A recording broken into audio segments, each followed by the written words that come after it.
affirm, Dave. Just 3/10 to 4/10 of a click via the easiest route north, and all we need is the photography from the point where you stop.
Hey, what's up, OX?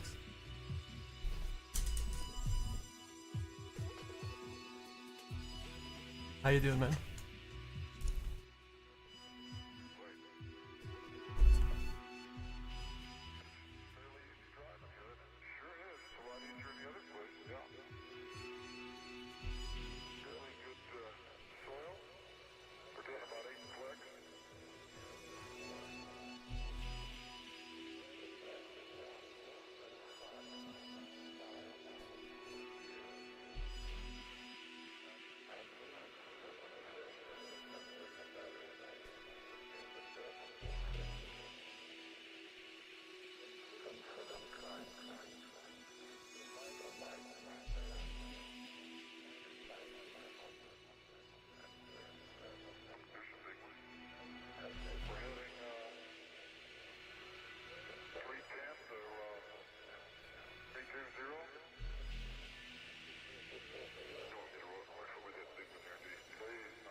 Got a good trade-in value on it. Yeah. Much further we got to go. I got a plan where we're heading here. Another 2/10 to go. I'm reading 2-7. Oh, another click, Dave. So maybe up by that large block at 12 o'clock. Yeah, you can negotiate that. Gee, one of the great big vegetables in it. Well, notice that fresh one that just decided it looks like a light color, almost a yellow ray that extends to the west of it. No, I can't now. I'm busy driving. Yeah. Oh, I keep talking. Very fresh crater right on the rim of it. Ooh, look at this. This is one of the twins. Yeah, it probably is, yeah. Man, we're right at it, and it's a deep valley.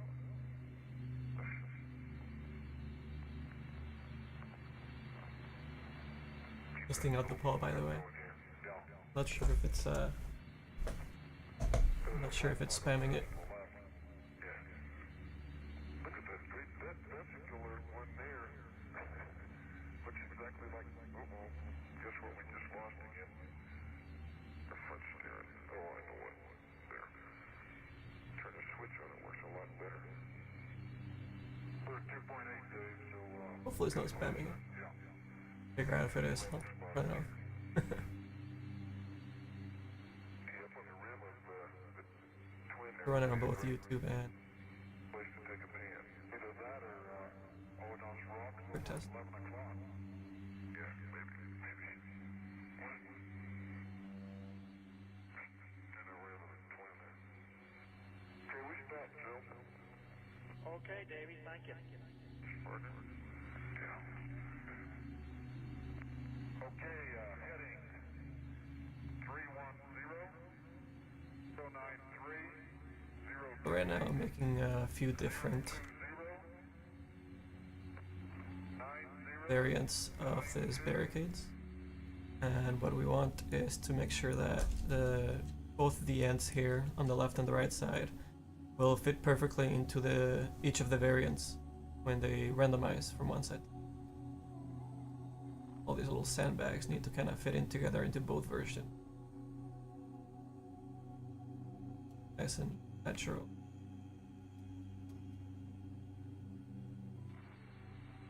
Not too clear. I'm gonna poke through. 02 and 110. Okay, Jimmy, thank you. And thinking downstream here, all we need is photography from this stop, and we're looking towards arriving back at the LIM in about 45 minutes. Angle her out.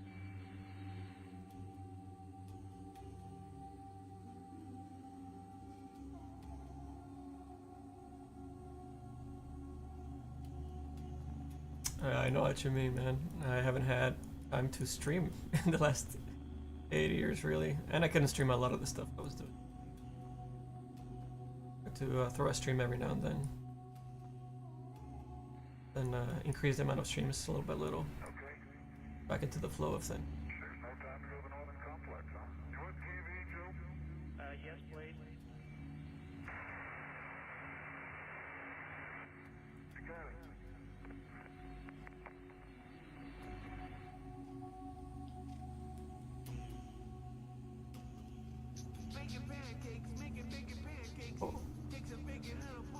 Oh, Hex, welcome back, buddy. Thank you.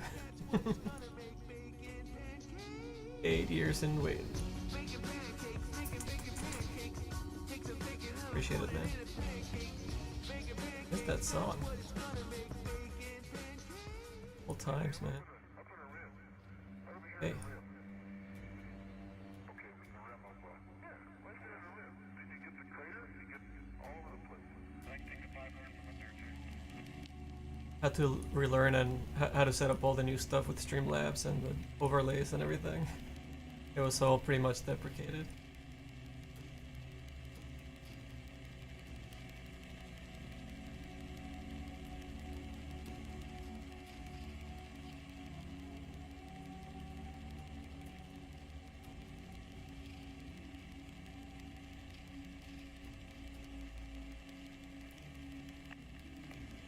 What's keeping you busy these days, OX? Time to watch any streams? What's going on?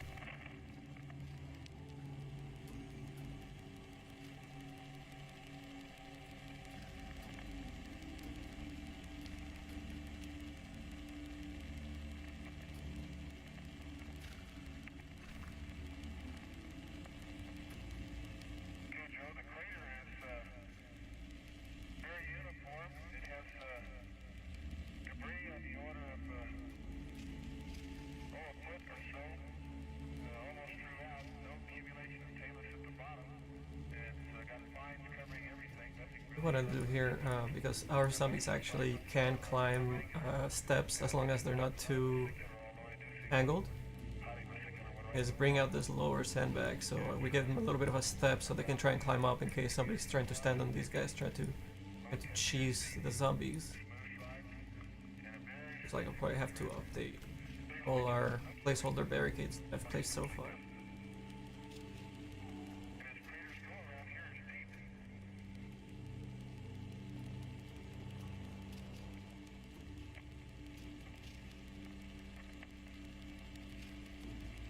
Yeah, man. Yeah, I mean, it's not just for artists, right? I know it's like live workshop and teaching, you know, but, you know, teach gamers and just entertainment-wise, teach people how art is created for any entertainment, really, right? Because we kind of touch across all sorts of quality and styles and categories of art creation, really, as we're doing different things. Even when we're doing the Dota stuff, we're doing a lot of even like marketing and video renders and little video captures and things. So I got to touch a lot of different things there.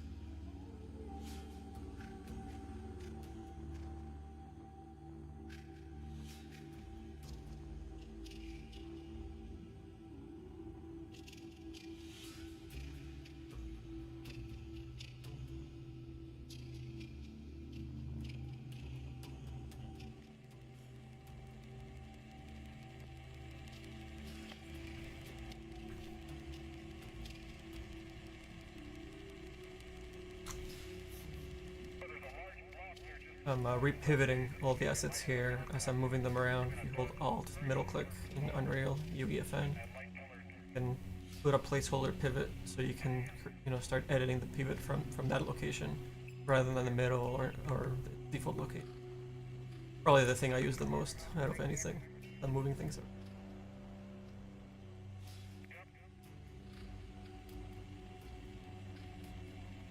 Oh, I did not remember you were in the in Ukraine, OX.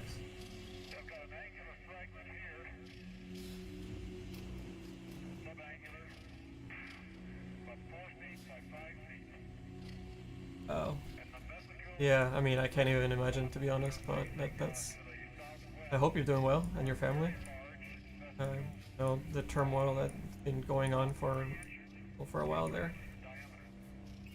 Yikes.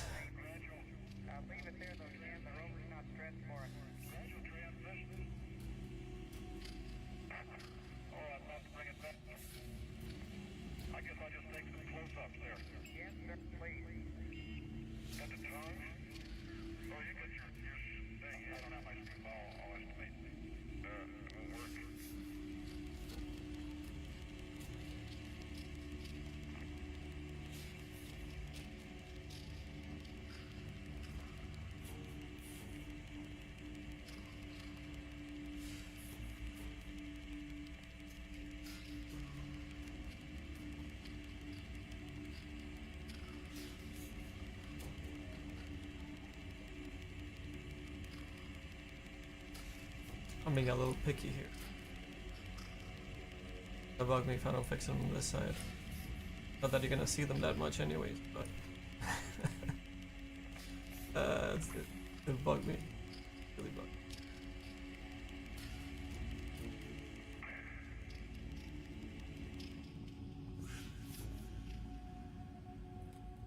Or give him that step up. More natural.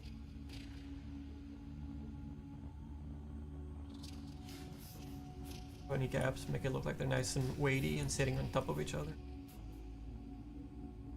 I think we have two nice variants of this fences actually should be one different as well. So one of our two variants. You can easily just switch one of them out here and is it with this one? Okay. Now we have two variants.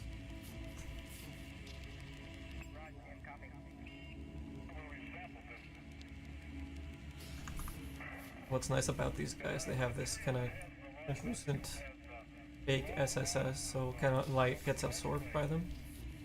Put them with a little bit of a shadow with a nicer light setup over here. How nice they sit here. This shadow going across here is because we have a stand for our AI and our defenders on this side.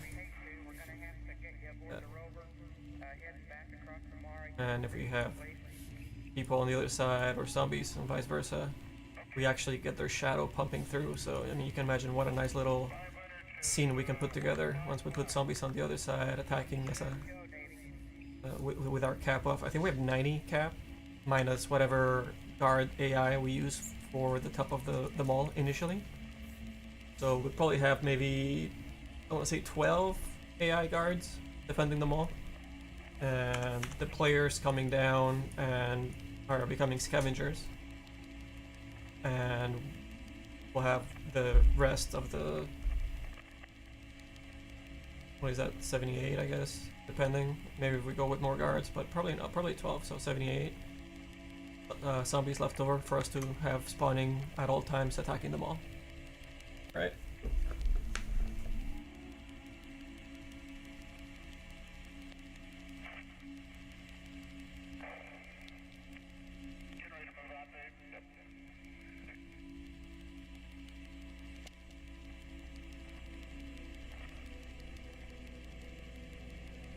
I think with this guy, we'll group them back up.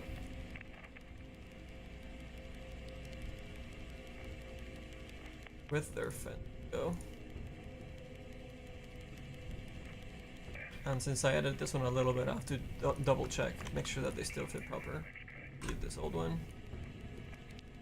New one. duplicate it over here. Oh, don't have my snap on.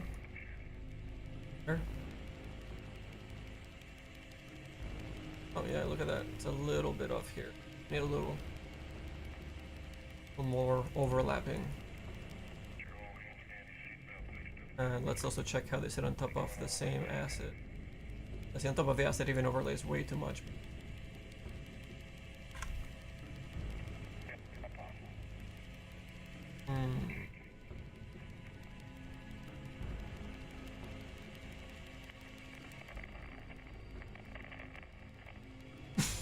Excuse me.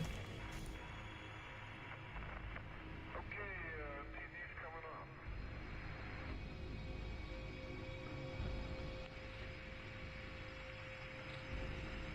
And TV camera be up and down. I have to leave it open. I'll get it. Crazy about. Oh, really? Okay, I'm up. Let me get it pulled. Bad boy.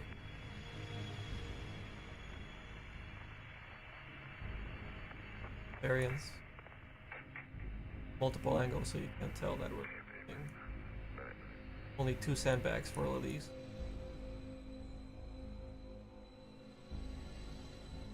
Okay.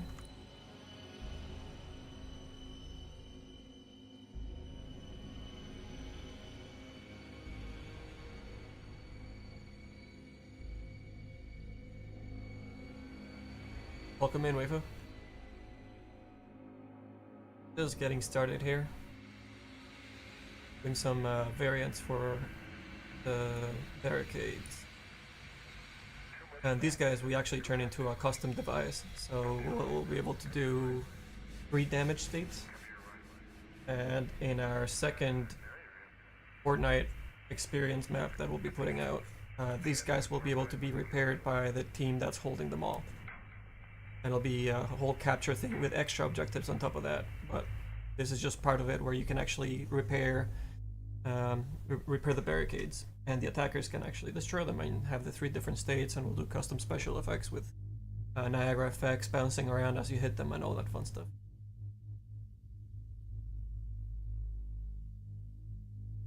For the first experience, it'll be survival mode, solos or teams. So in that one, you'll just be able to destroy the barricades. There won't be any rebuilding or anything like that.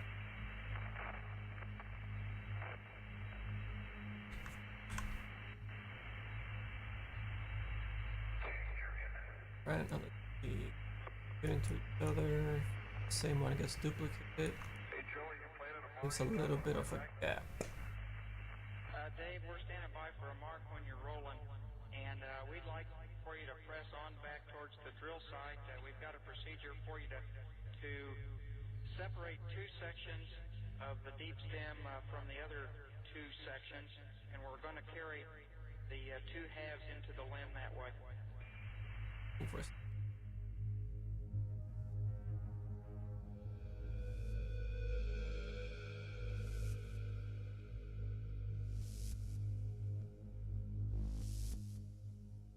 So I'm creating a little bit of a loop here with different possible scenarios. So I want to have this guys kind of, maybe 2 in a row every now and then, but not just one, switching out. Because then you actually see the pattern, even though it's not following each other. We have 2 of the same ones in some spots, and then a different one, then a different one, and the same one, that kind of thing, right? It kind of becomes more random. You see the repetition less, a little bit. Let me create a little visual loop here. And move them all at the same time on the same asset. I'm gonna be moving the ones that loop together here at the same time. All the edges. The group.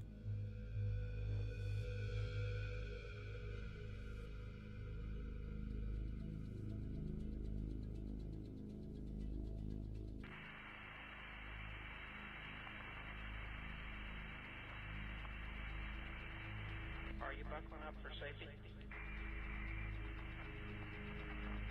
Yeah, man. We always do that. Okay, switches coming on.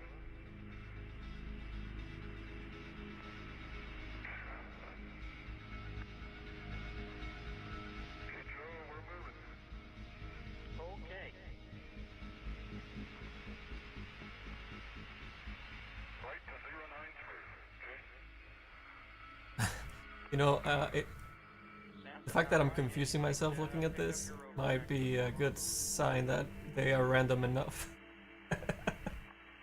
uh, only have 3 on the one on the open one. Part of the 4th of this one. Okay. Just have to make sure we're lined up. And after the, I might be overthinking this.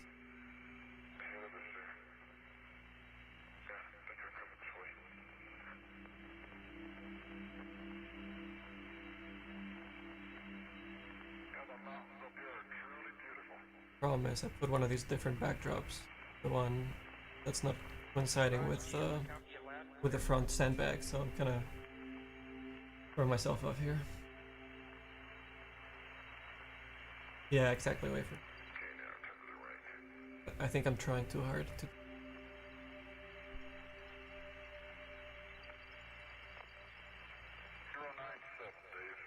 I think I have the old one. Wrong bags on it.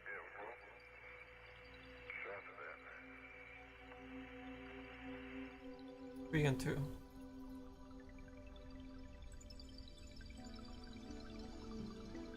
This guy is the one with the wrong backing. Okay, we deciphered the one that was missing is a pretty. Feel those.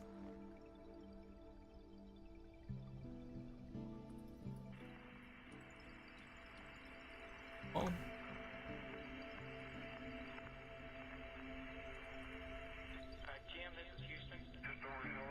Okay, now we can go by the backing properly. These guys, guys, and all these bags. You can tell by the one here. Visual that changes a little bit more than the other sections. Okay, so now if we look at the sandbags, yeah, see the sandbags are actually proper, except when we have the same little corner opened with one going to itself. So,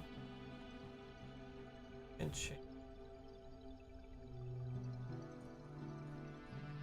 change that guy, we'll move it over, we'll have to change this guy too.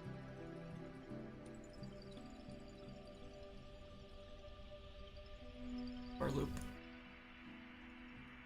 Start by fixing how big the gap is. My mouse keeps dying on me, I'll have to get a new one.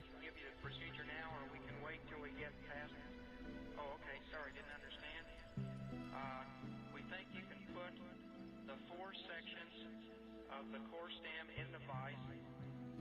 Jim, you move it horizontally, put horizontal torque on the stem and tighten it up in the vise. And I'm just gonna copy that number and paste it onto the other. And try to separate it. And actually lock both tributes at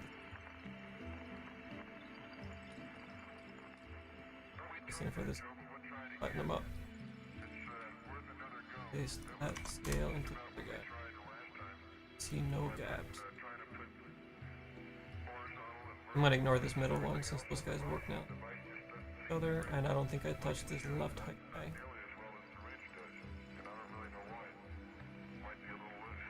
Okay, Dave, copy that. It may also be that it's quite dusty and the brush might help you out there.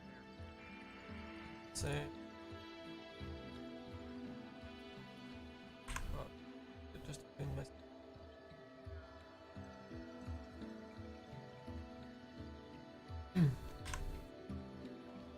Alright, save that. Good.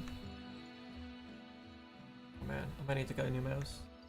My left and right click are like loose connection when I'm holding it down every now and then. It's not the battery's not plugged in. D1 mouse. Overuse, I'm sure. So we'll bring it home anyway. We'd like it in 2 separate pieces though.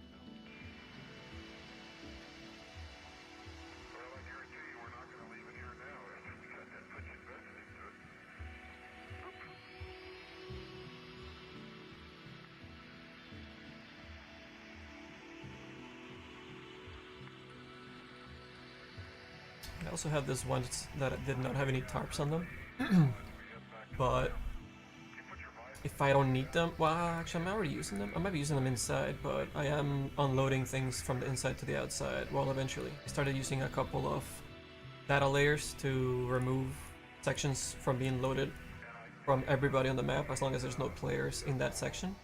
So we created a custom verse device to control the unloading, since there's no actual like streaming levels in Fortnite, Unreal Engine Fortnite. So this way we can actually add more things to the map as long as we are able to unload a lot of things manually with some custom devices and some custom code. But I'm actually using the fences here that don't have the barbed wire, so that's actually a different asset than these guys. So more than likely I can just delete these guys that I'm not using. Actually, just this guy. These two are the ones I'm using inside because they don't have the barbed wire. I also had one that had an actual working opening door, but we are not going to be using that for anything at all. I actually made some custom devices up here to have the barbed wire, the electrified barbed wire, working and bumping and creating damage for the characters, so they can actually jump over. And if the odd chance that the randomizing, bounces them twice and somehow they jump over the fence, the damage to that the fence creates should be big enough that they are a very big disadvantage if they decide to try and do that and jump over the fence. So they'll have a very tough time of fighting anyone inside the mall if they jump the fence. So that's kind of the gameplay mechanic that we thought of for the guys.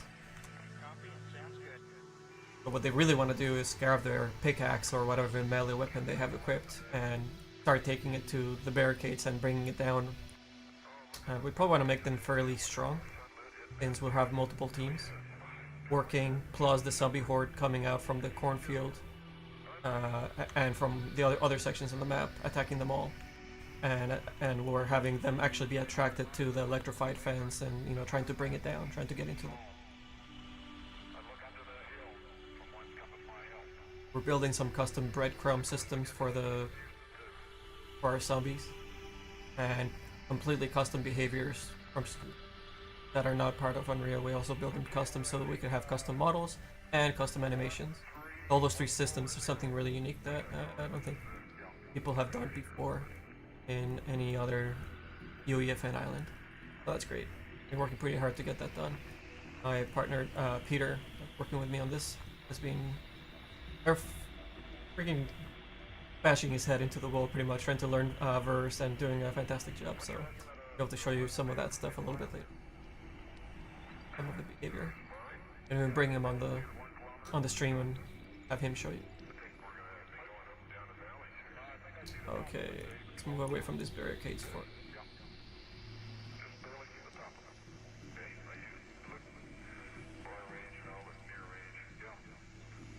Remember, I was missing a couple of cords on just one. Okay. Similar height.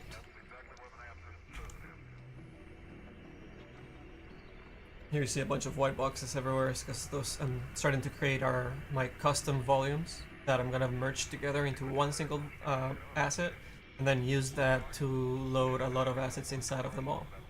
And I'll try to daisy chain them, so maybe I haven't tried this yet, but maybe I can have different data layers turn on and turn off others. We'll see. Might get too complex. I might have to just break up the volumes into separate ones and have more devices. I get too crazy.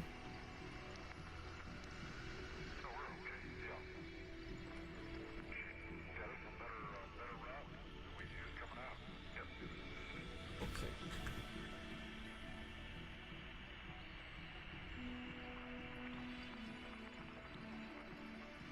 And we can just grab this spline, actually position it.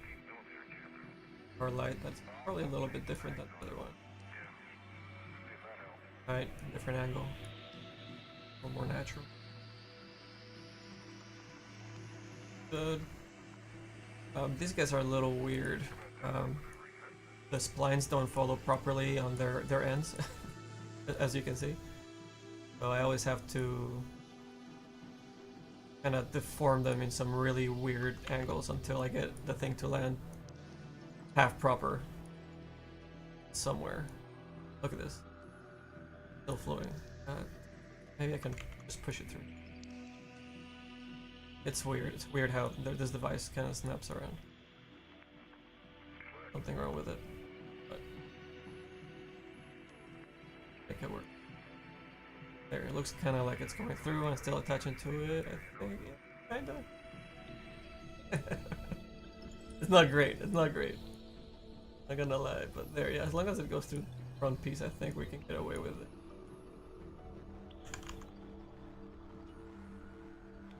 Yeah, there. Can you tell? No. Okay, great. Fine. We'll call it passable. We'll go through. There's so many of them. I'm thinking of even lifting up this once, because if you try to run through here, you have to like crouch, and it kind of breaks the flow if you're running around. A little annoying. I don't know. Maybe I lift them up and put them on by the llama or something. Having them that low. And I didn't want to crisscross them all the way to the other lamp. Then they just look really weird. You know, the tension doesn't seem proper with how this tarp is kind of, you know, being pulled. I don't know. I'll think about it. Oh. Error detected.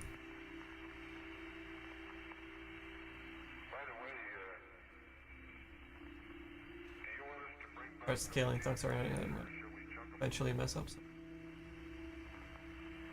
Oh god. Yeah, it does. And one and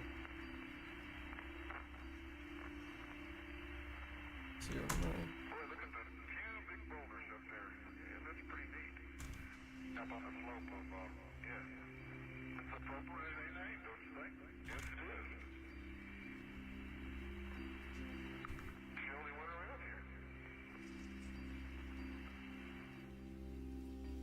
I can't actually get them to snap because I have too many custom sizes to get everything else to fit. Oh, there we go. Fixed. Okay.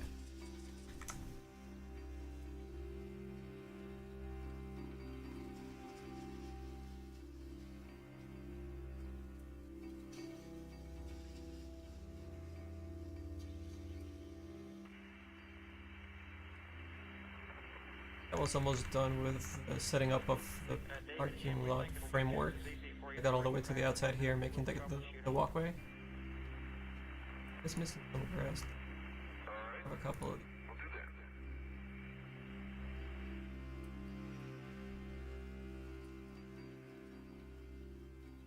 I want to leave this area a little bit open so we see this growth that I have coming from the swamp.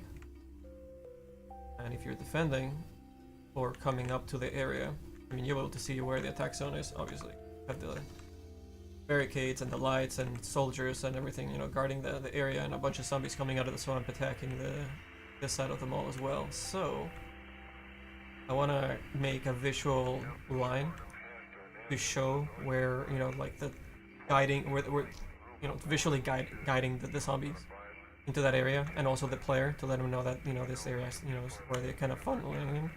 So and I already did a little bit with the growth here, left side and right side. I have to keep building a bit more of the growth into the middle here, but you know, it's kind of visually guiding, you know, creating those lines for the player gameplay. So if I start encroaching in that space with this, you know, it kind of kills it a little bit. So we can actually use this to emphasize a little bit more of that line guiding to the middle. Bit of level flash art design at the same.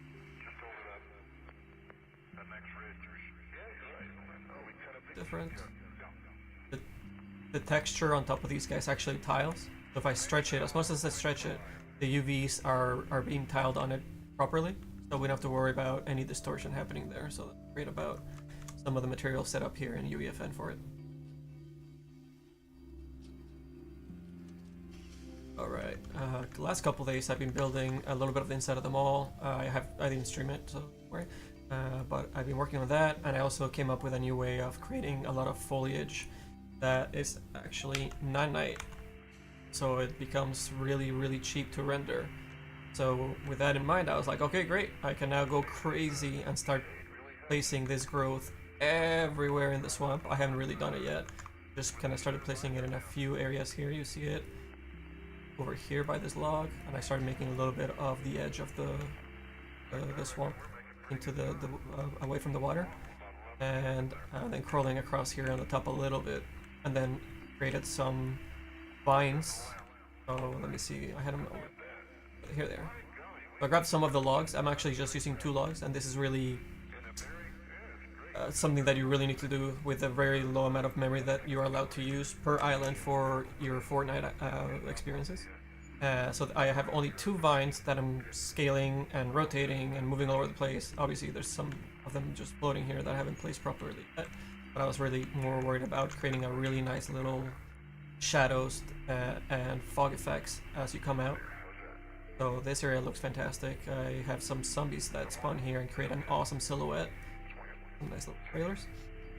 So then I just need to make sure that it makes sense on top here and move them properly. You know, keep them in that place that I know they're going to be creating a really nice shadow.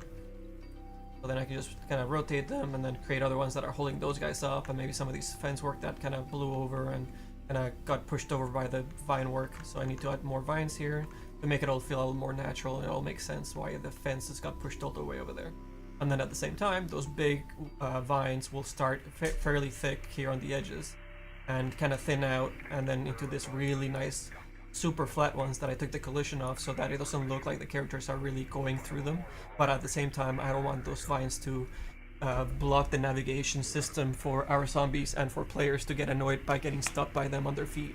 So you just walk straight, nice and smooth as, for the gameplay. And our AI doesn't get, you know, troubled by them at the same time. Super, super, super important for both of those reasons. So I grabbed both those same assets that are exactly, you know, same memory. I don't have, like, it barely adds any memory because they're instances. They are copies. So those copies, then I rotated them, flattened them, then rotated them, you know, re-squashed them in a different way.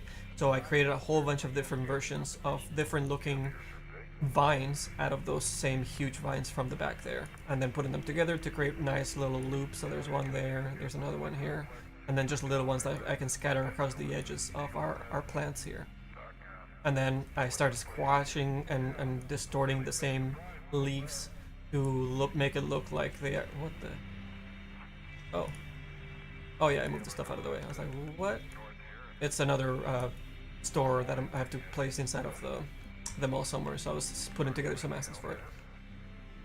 Let me group these guys so I can move them easily. Here we go.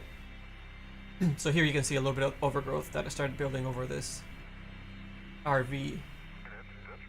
And what's nice about this specific mesh that I found from Fortnite is that it actually has a little bit of interaction with the camera and with the player.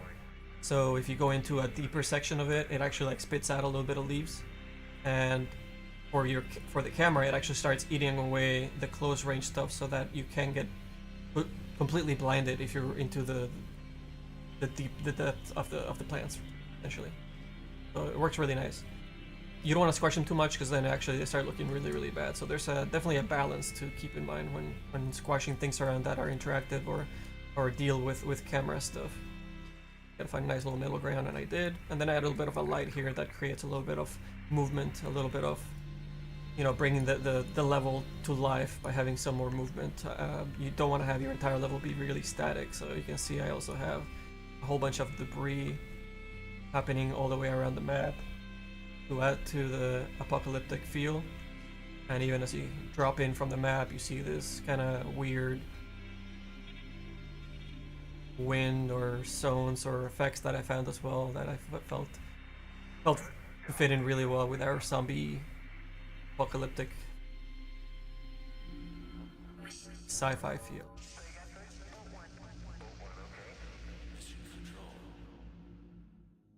Yeah, wait till you see in game the foliage. It actually works really, really nice. What's really nice about it as well is that it has a couple of customizable sections to it.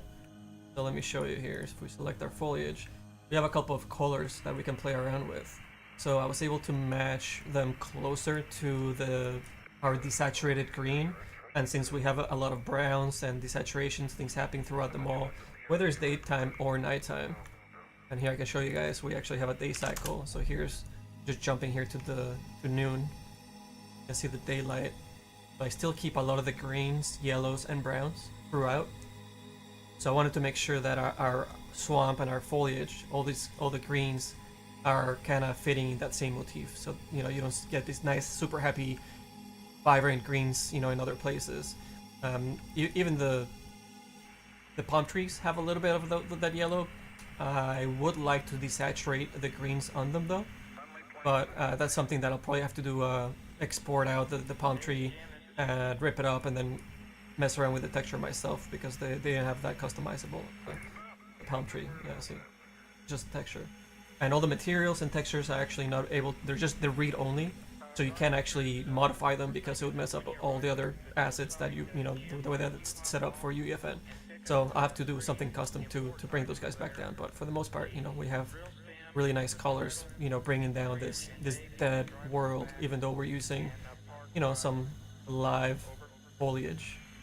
We want to still make it feel decrepit and old and dirty and deadish. Oh shit! What's up, Harley? Welcome back. I know. It's only been 8 years, you know, just a short break.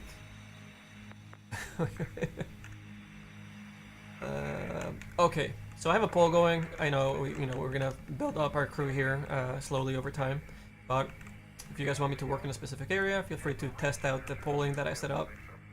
Vote in an area that you want me to work on. If not, I'll just randomly be jumping around all the different areas and slowly filling up the map as we try to complete this goddamn thing. I've been killing myself the last month and a half, crunching like crazy until 5 or 6 in the morning. Trying to get this thing done, and then we have a whole marketing plan that'll take us, you know, another couple of weeks. We're probably aiming around Comic-Con time. Probably when we come back from Comic-Con, we'll start looking at marketing and release stuff for it. Comic-Con is on the 18th, I think, or 22nd, something like that. Mid to late July. So probably early August, maybe we can release this thing. If we keep crunching at this speed. We still have some custom devices and things to set up for the gameplay. But it's coming along really well. Taking shape.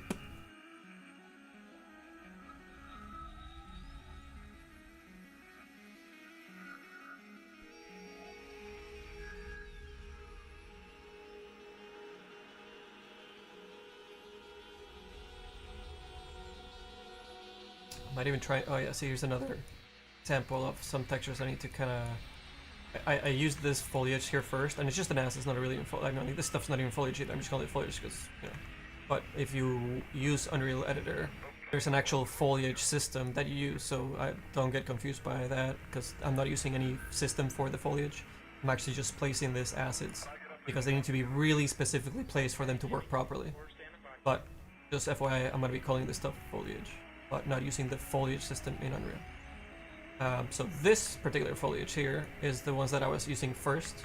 So, and again, I need to edit the colors manually for these to match a little bit better, but those are the ones that I was using first to place around on the mall before I went all completely crazy and started making an entire swamp, which I wasn't even planning on making, but yeah, I ended up with a complete swamp area and water and interactable water and a tunnel and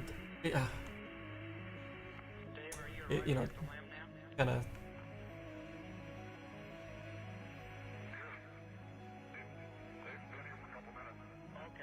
creep design happening here for a little bit. We are trying to simplify things as much as possible so we can release it quickly. Oh, thank you, Harley. Well, you know, I've been, oh god, the last 8 years, I've been working for a couple of different companies, helping create a whole new engine that works incredible without having to download anything. It streams physics and all these things. So I've been helping that company create that stuff. I've been working on my own game for about almost 5 years now with my partner Peter, AbyssFX. You guys know him as AbyssFX, I think, on here from past streams from our Dota days. So we've been working on our own game for 5 years, and there's only the two of us. So it's obviously, you know, we've been making something that's very, very it's pie in the sky kind of stuff, but it's very unique gameplay that I've been designing for many years. and we actually started creating all the systems first. Because if we're able to make the systems, then we know we can create the full game that we want to make. So we spent, all the time creating the art direction for it, some initial assets, and then a lot of the main systems. And that took us, pretty much the full 4.5 to 5 years. At the same time of trying to push and create the art direction for the game, which I kept designing throughout the whole time, and it kept evolving. And it reached that point where it's actually really, really unique, and we're really, really proud of it. So at some point, we'll be able to show you guys that as when we get back onto working on those things. But fortunately, we can't show that stuff for some time. But we will be streaming and showing it when we start jumping into the release for it, which we'll be probably doing a Kickstarter, and at that point, we'll have a really, really nice vertical slice, out of the initial prologue that we're building for the game, along with all our very unique systems for our sci-fi game, which has spaceships and characters and different camera modes and weapons and customizable things. It's quite unique. I think it's gonna be something special. At least we're trying to, obviously kill ourselves trying to make it. We'll see how it goes. But my point, coming back around it, is that for those 4.5, 5 years of using Unreal 5.4 or 5.1 to 5.5 now, we've learned it really, really well, and we keep learning, obviously, right? Always learning and always trying to improve, and we're able to really do some really unique, special things with it. So we're bringing a lot of that knowledge over into UEFN, Unreal Fortnite Creative, the editor for Fortnite, and where we have already planned out about 3 or 4 different islands which can have actually sub-islands. So maybe 3 out of each unique island will have 3 different game modes out of it, and slightly different experiences to each. So we have a really nice library that we'll be building together out of the IP that we're putting together for Fortnite Creative. That is called Sunbite. Use the colors. This kind of hides when I go into full gameplay mode. But yeah, this is my concept sketch for the logo of our IP, and each island is gonna have a subtitle for the type of island and scenario where it'll take place, and they'll all take places in completely different scenarios.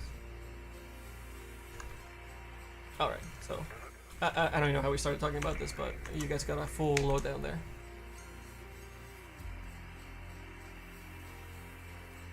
Thank you, Harley. Yeah, I think it's gonna be really, really unique, especially because we're mixing a couple of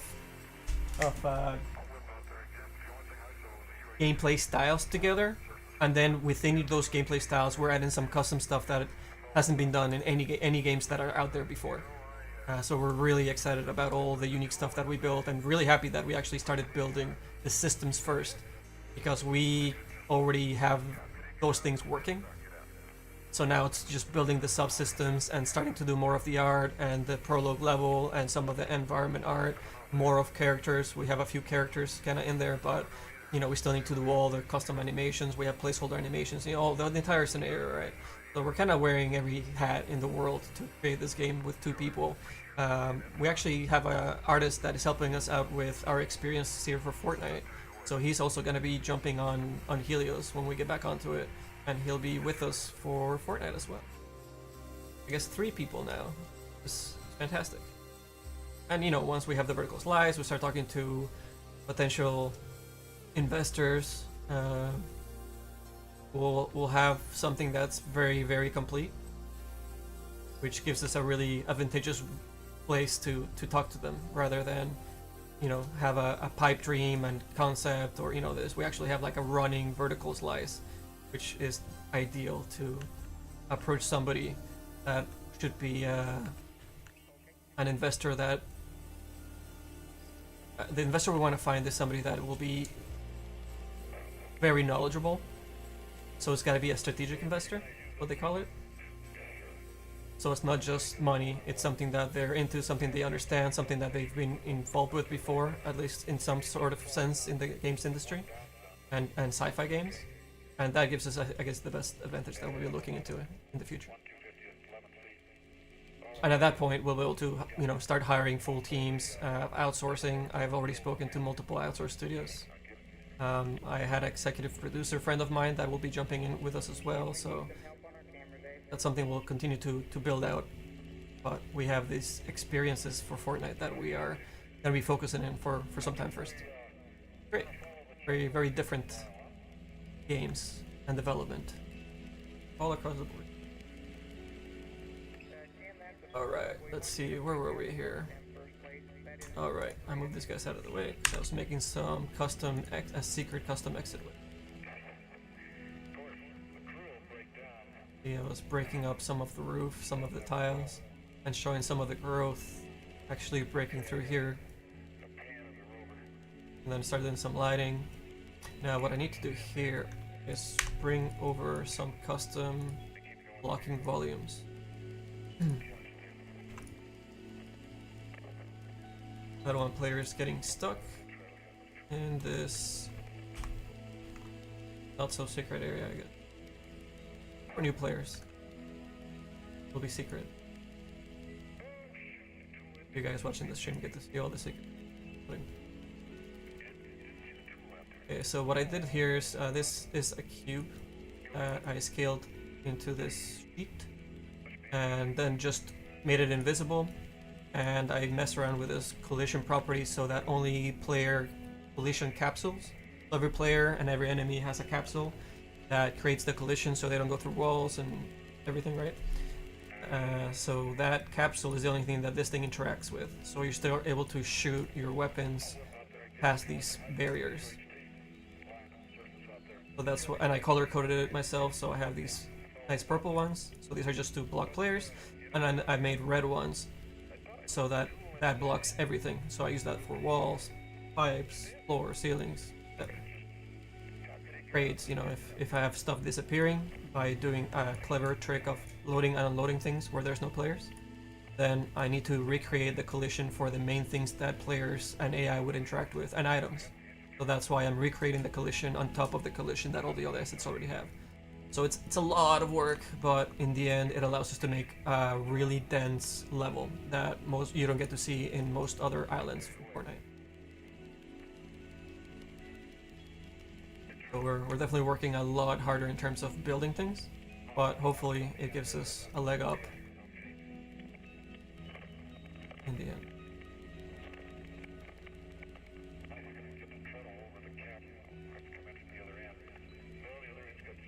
So I'll keep the player here away from all these cables, and I'll let the player go through the foliage a little bit.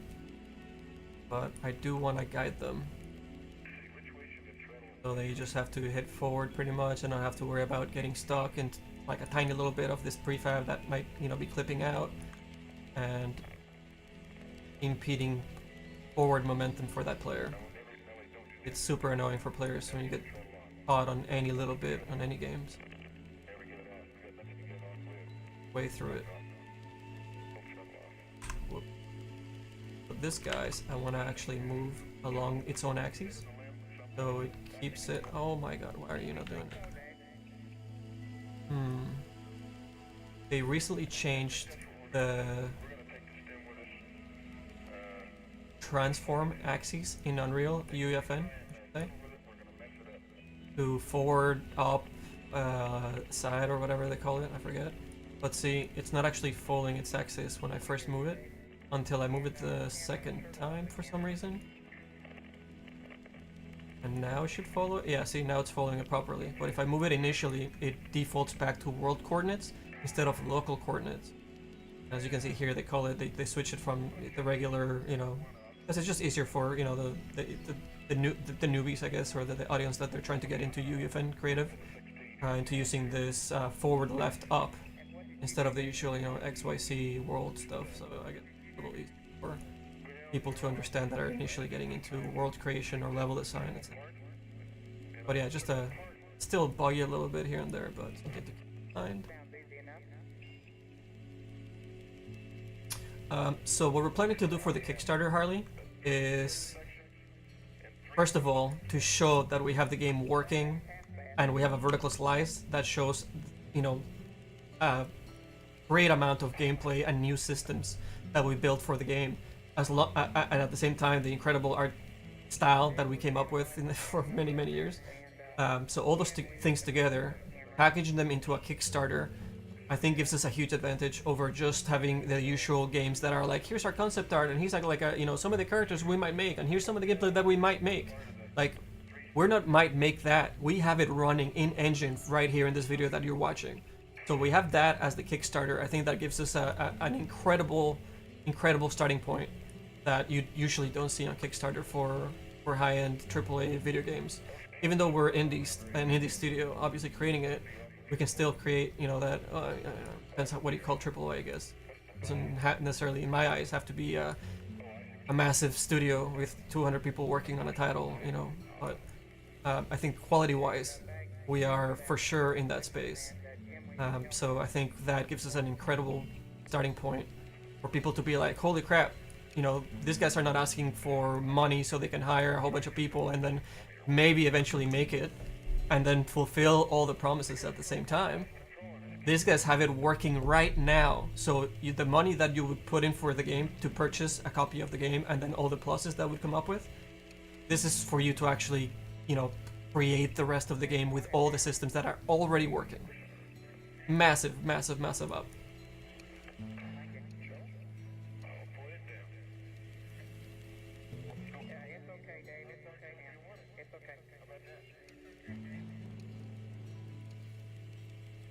So here's, I think, where I'm going to be funneling this a little bit more, opening it up a bit, and then control tilde allows me to switch between local and world space. So I can then bring it in here and move it on the x-axis, or I guess forward or left. I haven't even learned the new system.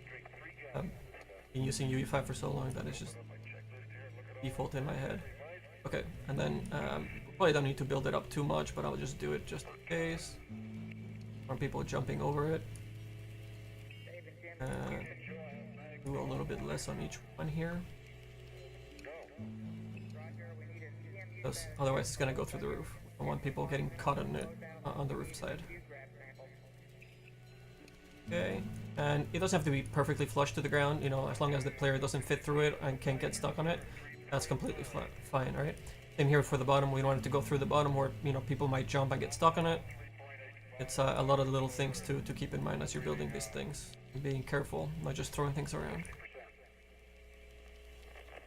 I think this guy I can push out all the way to there.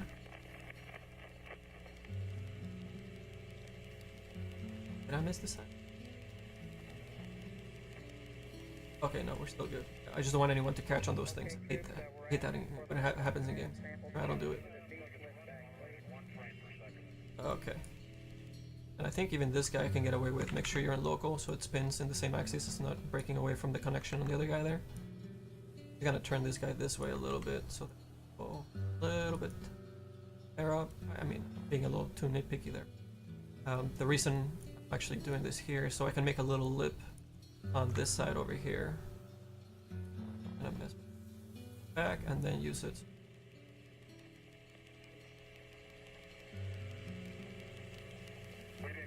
Oh, Harley, I cannot tell you how many times I've been burned in the same fashion you're describing. I think eventually this one game actually did come out, but it was like, I think 10 or 11 years.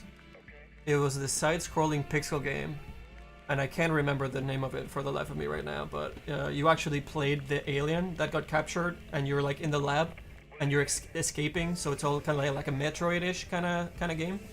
And you have all these abilities that you unlock, as you go through, and you're trying to get away from the soldiers, the guards, and the scientists in the lab, as this, this little form that got captured with little tentacles and things, right? And so I saw that. So first of all, pixel art, amazing, right? Love pixel art. And then the gameplay is like, okay, it's kind of Metroid-ish, I like Metroid quite a bit, so I was like, that's perfect. There's, I love this thing. This guy already has it, like, kind of working. It looked like in a fine state. He said he put it out in like about a year or so, which is, usually between a year and a half, 2 years is the usual mark that people put out on Kickstarter. So I was like, yeah, absolutely. So I gave him my money, and it took, actually, it's still not released. Yeah, it's actually, that one's still not released, and that took about, I think it's You know what? That one's I think 14 years running. The one that got released that took a whole bunch of other years too was Narita Boy, and it was another pixel side-scrolling action game that was like this. It was kind of like Another World. I don't know if you guys play Another World. One of my favorite games of all time. But Another World has the character gets sucked into his computer, kind of like Tron. So it was Narita Boy is about kind of like the same vibe, and you're in there, you know, with amazing animation, pixel art, incredible. But yeah, it took them I think I want to say maybe eight years is my guess. I might be off on that one. But yeah, the other one I think is 14 years going and still hasn't released. So you know, everybody's really obviously pissed off at that guy. And I think the Narita Boy guys actually have a new game on Steam. I think it's a roguelike that they've been working on. So that's their new jam. Negative, Jim. I think we should just go ahead with your other task. Carry on. That was not the name of it. It's a different game. I'll have to look it up later. Well, I mean, I would not suggest putting money into the Kickstarter for it, or purchasing anywhere else where it's available, because I don't think it's ever gonna come. Oh, this thing drives me crazy. Okay, so kind of a cheat for it is if you snap it and then snap it back and then take off the snapping, then you're back at your starting point. Oh, I lied. So you have to be on world coordinates, then put on the snapping. Okay, then snap it back. Then take off the snapping. Local mode, and then move it in that direction. Yeah, see, like there's no need for 5-step process here. It should just, you know, when you let it out in your local mode, just keep the local mode, you know, end of transaction. We don't need to, you know, we need to bring the transform back into this transaction. Thank you.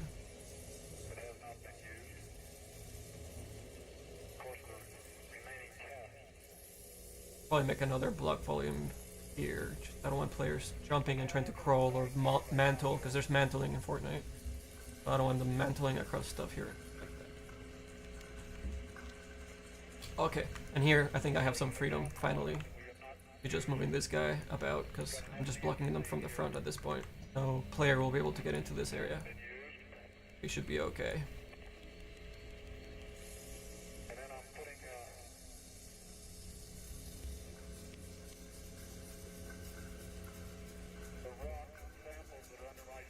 Game dev takes time.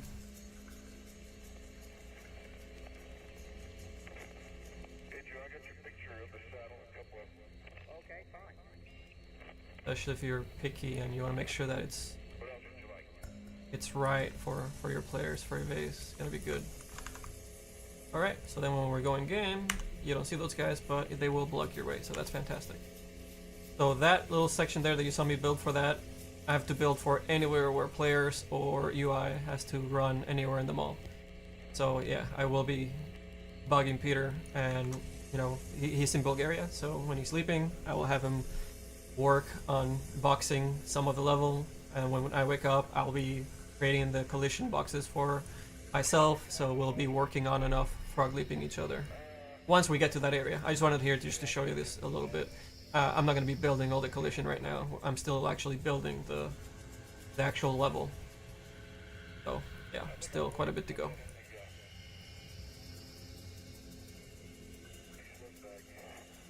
Well, that's the thing with Kickstarter, right? You can't really ask for a refund. You kind of like believe in the project and gamble your money into it. And I mean, unless they do shit all and they have no updates or whatever, then I think Kickstarter would then step in at that point. But if they show that they're still working on it, or that they've been working on it and it's good faith and all this stuff, then I don't think there's much Kickstarter can do about it. You kind of pledged your raffle ticket into the nothing there. And maybe it'll come out one day, but more than likely that shit is gone. So when we come out with our Kickstarter, and probably maybe already have an investor in hand, but we do this to even more for a marketing push. I feel it's very strong to use it for marketing and get a lot of more people's eyes on it and aware of it. and push them onto our webpage and onto our Steam page and all those things, I think it carries a lot of weight that way as well. So we have some options when we get to that point. Gotta go over and get the engine bell sample.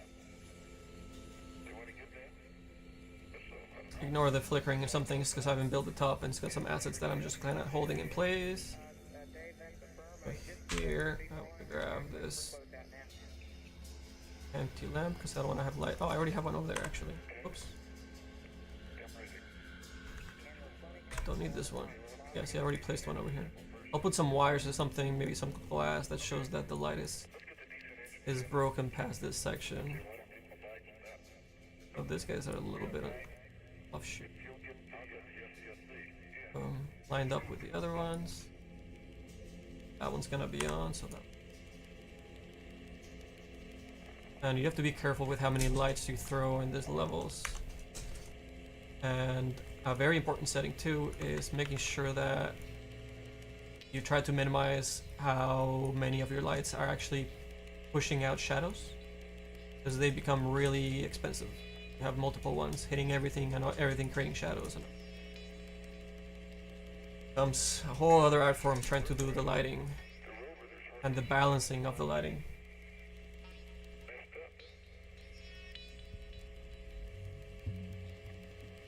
Just be broken light.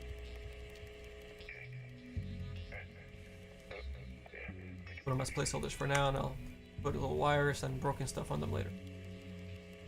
Yeah, see here I can show you how expensive my lighting system is so far. And see the bottom line down here, we have black towards blue, green, yellows, red, purples, whites. Really good optimization, really bad optimization.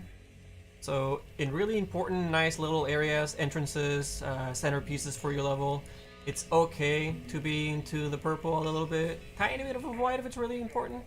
If it's an animated light, like this thing over here, it's gonna add lights to your system. So that's the only reason this area is actually white, is because we have this electricity gameplay device where you have to blow up this reactor over here.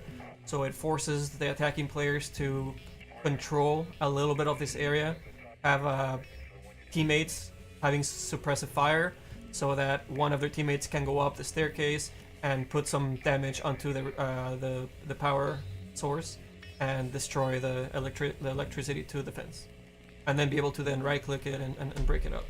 Or we might have it where you can still right click it and do damage to it, but it's going to do damage back, right? So we'll put a zone, so if you get close enough to it, it's going to sap you, like the guys in the front will already set up to sap you pretty good. But a little bit of a different device have to be built up for this guy, but that's the idea here in terms of level design.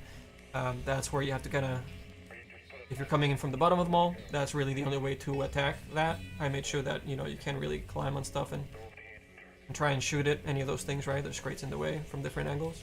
I need to do a little bit more of it, but it's a pretty good start for it. Let's see, visual clues and visual language wise. As you're entering the mall, something to keep in mind is how are you leading the player to where you want them to go, right? So you do that with line work, you do that with colors, we do that with movement, right? All these things that you use just in static image when you're creating artwork, you can add those things and make them work for you for gameplay. So what we do here is we start using line work for, with this pipe that is obviously very bright and very orange. And it leads you into those gameplay barricades that you have to destroy to get to the top floor, because you'll want to get to the roof if there's perhaps a helicopter coming down to save people, or if there's a place where you can capture them all in one of our other releases that we're planning on creating, so you can capture them all in that area. You have to get to the top floor. So this is how you start getting into the top floor after being able to get through one of the many entrances on the mall. A lot of chaos happening throughout the map, because we'll have players fighting players, we have AI marines fighting the players and protecting them all initially, and then you have all these mob and 78 zombies that keep respawning throughout the mall, trying to break into the mall and also make it to the top and attacking you on the outside. So it's very chaotic, very fun, very exciting gameplay. I hope that's the goal. Hey Harley, will I be streaming tomorrow as well? Maybe. Maybe. It's a little bit, depends. I'm working all day, every day on this stuff, and I'm usually working till, like I said, 5, 6 in the morning. So I'm able to obviously concentrate and work a lot faster when I'm not streaming. So I'll be trying to stream, I don't want to say every day, every few days, maybe twice a week, I don't know, maybe more. Maybe I can start doing more and more as we continue adding more work to our levels. But whenever I stream, I won't be doing 8 hours, you know, like our back Dota days that we used to do, but I'll stream for maybe a few hours, maybe between 2 to 4 hours, give or take. Every now and then start streaming a little bit more as we get closer to finishing the level design, at least. So we'll see, Harley. Hard for me to promise days, because some days I'm just like, you know, just sit down and work straight the entire day and night and finishing the stuff and trying to get stuff done, because there's, I mean, you saw how long this little section did, just making a little bit of collision, right? And see here, I've built this entire thing from scratch.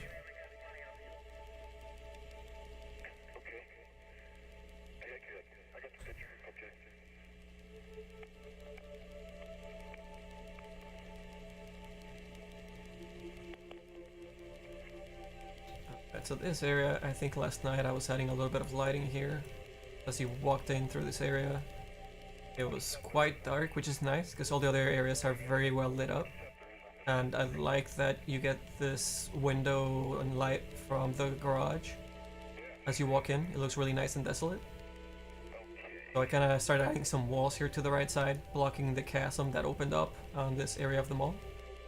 And it blocks the light as well, which is nice. So I'll have to add more prefabs here, for example, start duplicating some more.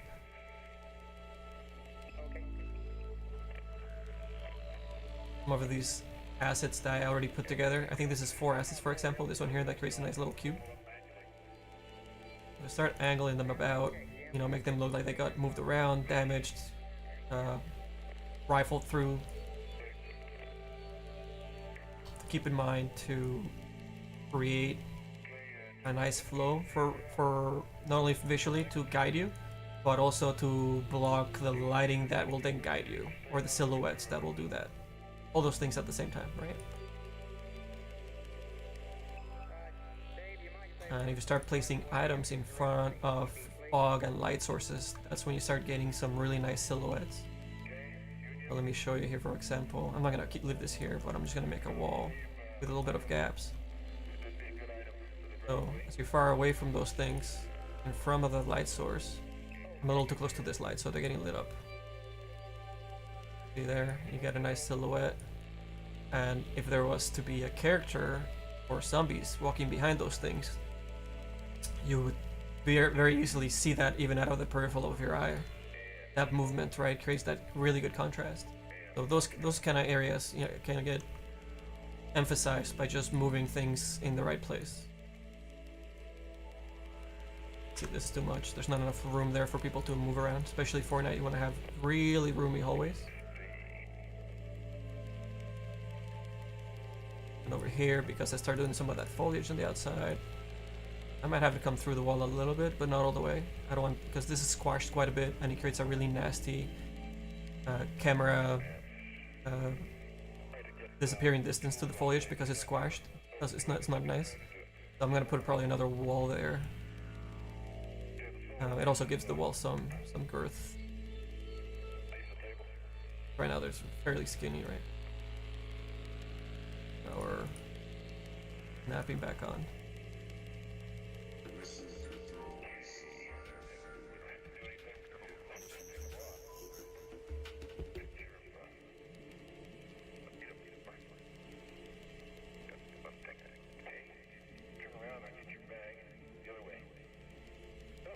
I removed the pole. I was just testing it out. But I will work on the rooftop since I guess somebody wanted to see the rooftop. A different scale, so it's not gonna that large.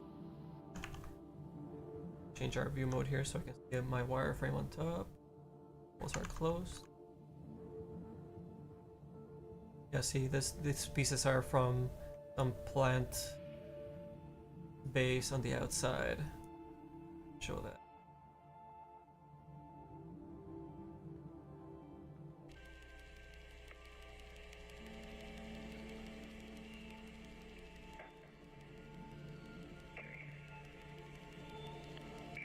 There's no gaps. And it looks like I'm still a little bit too thin. Some of that invasive foliage that I have on the outside. I'm actually gonna make it fairly pushed away, so there's actually a really big gap in between them.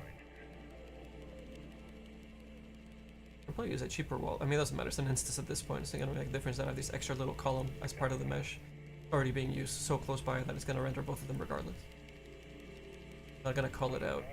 Well, visually it might, but in terms of memory, it's still gonna be there. So.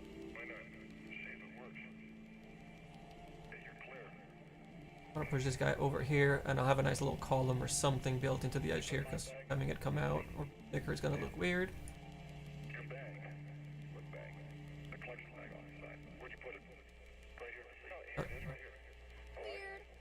There you go.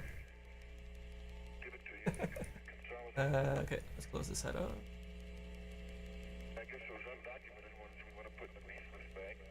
Backside too. Oh.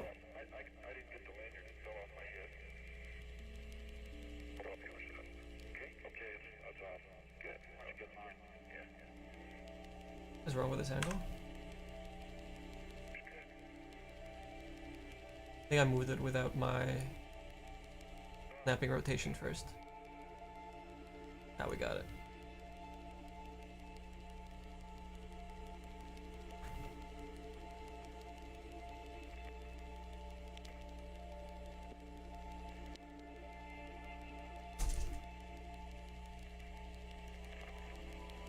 Loving these walls I could potentially change later, but I'm just gonna close them up really quick.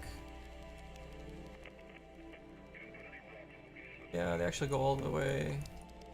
But I might change the texture on them so that they match the other store, which is a fancier little locale there, all broken apart. But you see here I have like a nice little wood walling on the outside and the inside of this, what's called the big shots.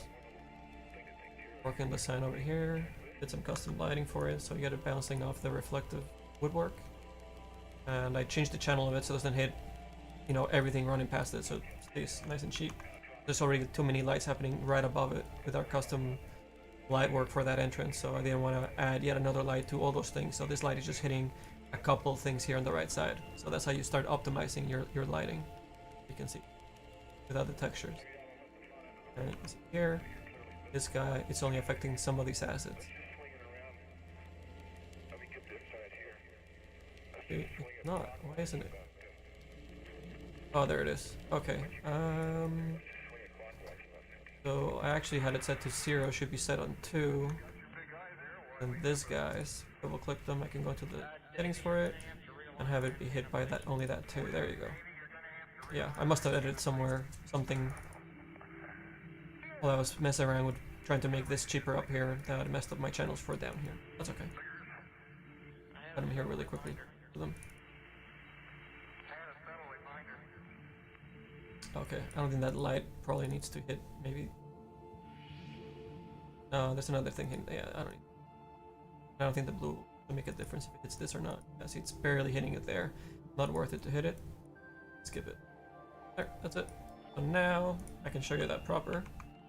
See this light, it's only hitting now 3 of these assets.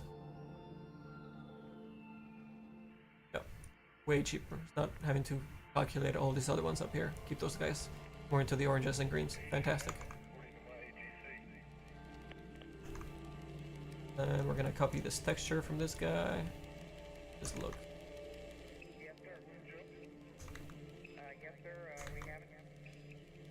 And how far do we take this guy? Store, probably finish about here. Get all the way to this wall. That works.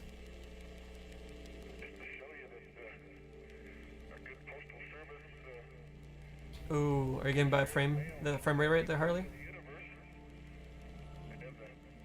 Yeah, I'm not even sure about my timing for streaming either. Like, I think when I streamed, what was it, 4 days ago? 3 days ago? It was like, I think 2 in the morning to 4 in the morning, something crazy like that. Maybe, or it was 3 to 5.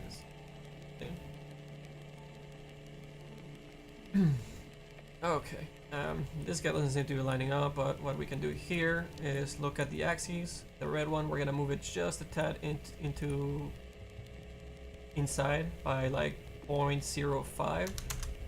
And then when we slide this guy into the other guy, see, it's not gonna be Z fighting into the other guy. That's a nice little trick. And then over here, you know, it's not a very important asset. I don't want to spend a whole bunch of memory. I mean, it's not a lot, but you know, if you do it for the whole mall, it actually starts making a difference, right? If you try to optimize as much as possible. So I'm just gonna stretch these guys across because the texture itself is not very detailed. So even if I stretch it here a tad, it's not gonna be destructive or very eye-catching that I did that, right? Right? You can tell that I stretched out 3 walls. I didn't have to do a 4th wall. Fantastic. That's great.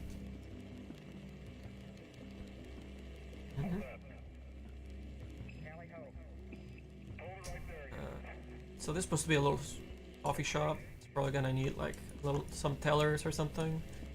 Let's see. Let's review some of these assets that I'm planning to use over on some store somewhere else on the mall.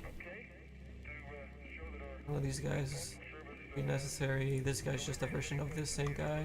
Now, what's a little bit weird about UEFN prefabs is they usually have in their already made prefabs is a prefab that's facing left and another one that's like mirrored but facing right.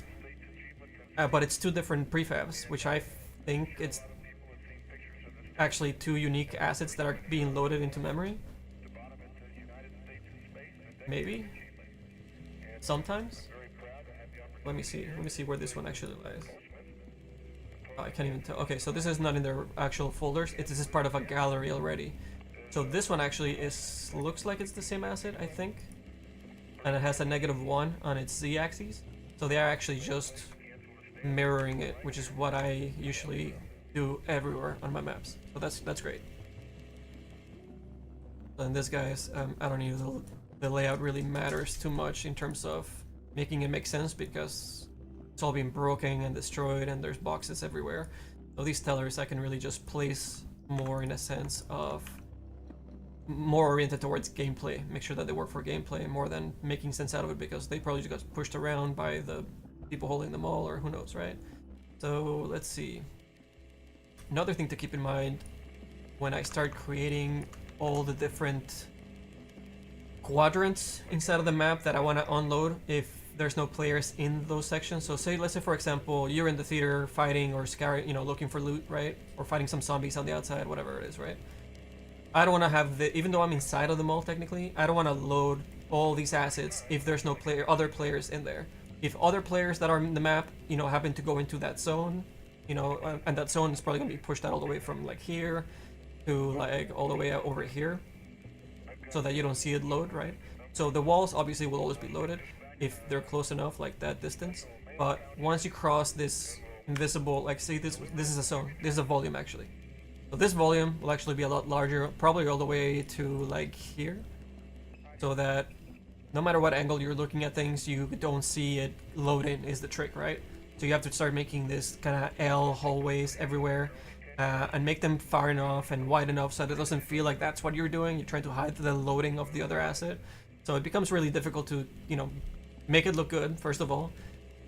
Then lighting it proper, making it flow good for your characters, and then having it load without you being able to see into the other section. So that's what 4 or 5 things you have to keep in mind at the same time, and then, you know, having it all work together.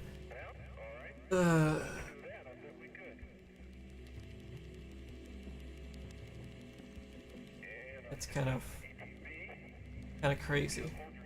On this section, instead of closing it completely with the rest of the walls, what I'll probably do is grab some more of these like boxes that seem to be placed by the military guys that are holding the area and place them somewhere where it's gonna create a very nice visual guiding area and block that area from visibility from all the way out here. Once we cross into a certain section, then I would put the zone right there, the volume, so that it loads the area before I get to see into it and see all the pieces. So what I would do here is, yeah, definitely add one of these guys here, another blockade set up by the military, and I can add more sandbags and some barbed wire. I think I have a turret over here somewhere. Yes, I have a turret over here. So all the entrances currently maybe will have a turret, maybe not, depending. The idea is to have two sides of the mall that have a very heavy zombie attacking. So the front and the back, I think, actually no, I lied. The west and the east doors will have the heaviest amount of zombies attacking. So the swamp will be bringing in a lot of zombies. And the theater and farmland will be bringing a lot of zombies coming out of that farmland, attacking both of the sides. And that's why they have these barricades. This other sides might have like just a few barricades, but just by the doors, without all of them having the perimeter. And they also have a lot less zombies actually attacking. So both the front and the back, I think, will be ideal for players to try to attack, because they don't want to be messing with zombies as well as the defenders and the barricades. Some teams might, right? We're planning on allowing to have a lot of teams into this survival version of the map. If we do teams of 3s, maybe more, I don't know yet if we can do that, but I think you can do 3s in Fortnite. So if we have teams of 3s, I think we can go up to as high as maybe 50 players, or I guess 48 if you do teams of 3s or teams of 6, give or take. So that's a lot of people to try and defend the map from, right? For our AI. And if you're fighting them off at the same time as a player, you probably don't want to be messing with a lot of zombies at the same time. So maybe you want to clear up a bit of the zombies and then try and find your way into the mall. And then you still need to worry about other players and zombies coming up behind you, right? And then you have to worry about a turret and the defender guys that might have gone inside to defend their map as well. So, you know, it starts kind of stacking up very heavily in one direction maybe. So it's something we need to balance out with a lot of grinding, I guess, you know, a lot of testing. So eventually we will have a testers list that we'll put out. So obviously a lot of our friends here from the live workshop will get first dibs on those lists if they're interested in being playtesters. Otherwise we'll start posting to our socials that we need to resurrect from the dead, pun intended.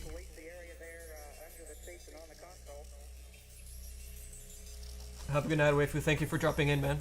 Appreciate your company as always. Yeah, see, a lot of these maps still need quite a bit of acids and more debris and you know, a nice dirty pass that I already did over here. You see this mall, or the theater area is going to be the area that you see more complete out of our mall in terms of lighting and debris and destruction and everything. It looks the nicest. So I'm slowly pushing that across to all the other sections of the mall. I started here a little bit. Like this guy, we can push over even more over here. Block a little bit more of this light. We just got pushed out. Oh, you know what? Talking about that. Oh crap. Every now and then this snapping to the engine thing gets turned on and I hate it. But I think we can actually even block out this nasty section here that I did not want to deal with.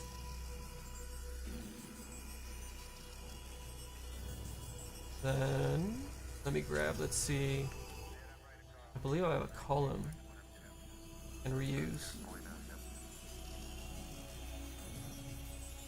Make sure I hit shift on that and I'm not just like pulling it away from the other side. Oh, yeah, still there. We're good, we're good. Bye, Waifu. Good night. Ooh, we don't want that purple though. Wait, is this two pieces? It's two objects. I don't want this middle one. Yeah. Better. Alright, let's see in here. I hate that is offset on the transfer, but I'm gonna spend time fixing the rotate. For my rotate snap is on. I can scale this guy. It's gonna be a little distorted, but it's pretty dark in here, so I'm not too worried about it.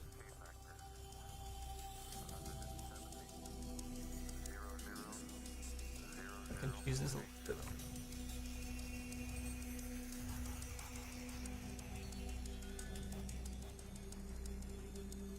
We'll make it a little thinner, since we're actually using the length of it to cover the area.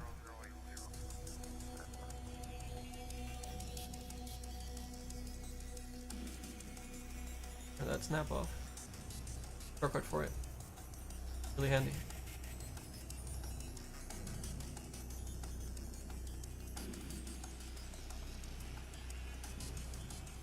Snap keeps appearing on me. I think we're getting pretty close here. Excellent.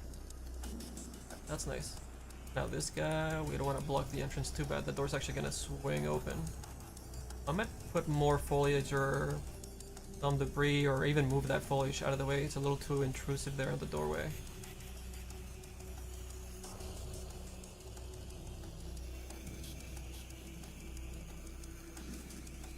Okay, as you walk in, that is a little too in your face. We wanted to guide the player a little. Oops.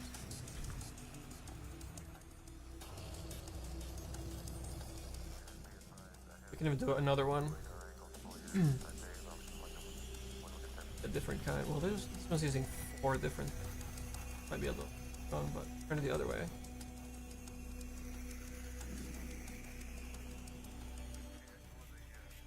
I'm into the folder a little.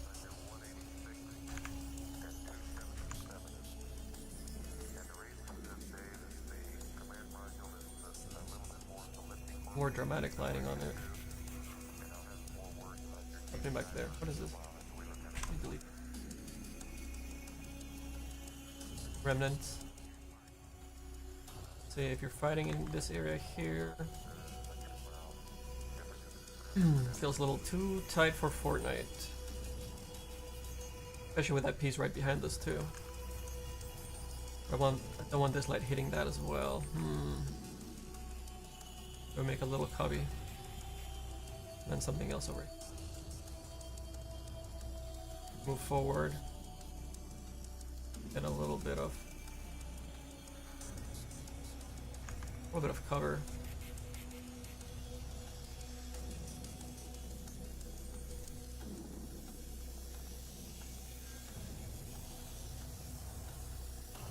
More room to run in between those guys. Like our silhouette here. I don't want the light to hit it too much. Push it back.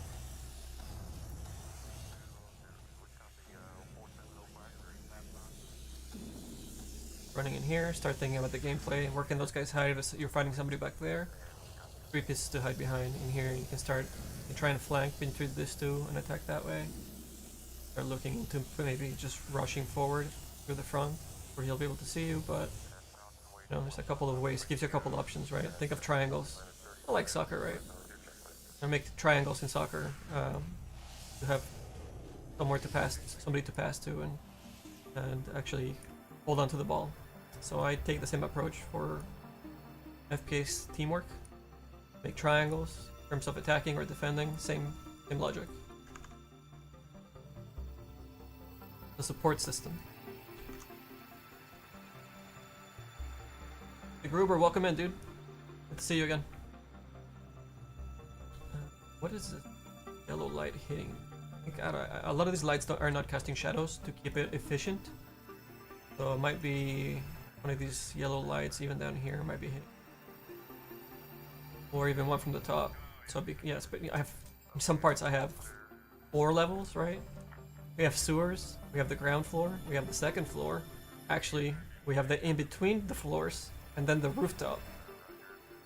Now, not every area is like that, but you know, balancing out the light to hit the areas you want it to hit and not go through and hit too many things at the bottom, it becomes a huge, massive pain in the ass. Is what it is. Yeah, we got some nice blocking areas here. This one's a pretty large new area.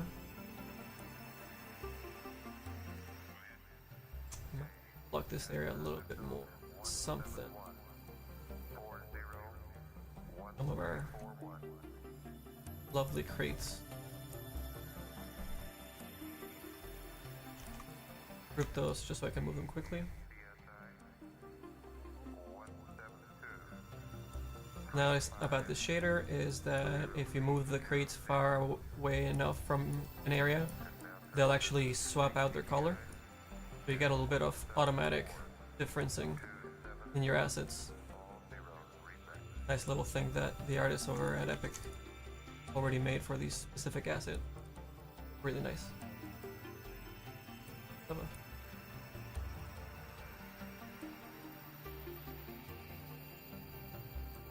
Placing these guys on columns, you want to, gauge whether you want to have a little bit of a gap. You can try and snipe people from there or peek through there, but we have such a large open area on the left side that doesn't really matter too much. I feel like we want to probably close it. This specific scenario doesn't seem like an area you want to try and be behind defending.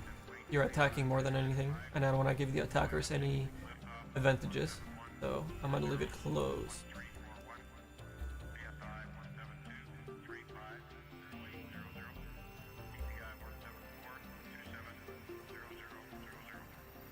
You want to give the advantages to the defenders.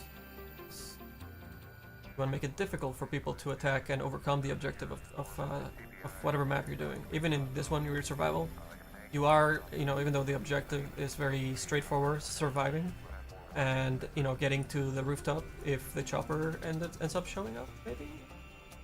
At that point, if you're holding them all, then you're going to be defending from the other people trying to get to the chopper near the end of the map, right? Near the end of the time, or the zombies attacking, we're going to have a huge horde of zombies closing in on the circles. Gonna, I think, add to the chaos. Don't want to give, if anybody was able to conquer the map, or take a hold of the map from the AI, and they're trying to hold it from the rest of the live players. You want to give them a little bit of an advantage, so they can try and hold on to it a little bit easier than all these other teams trying to take it from them.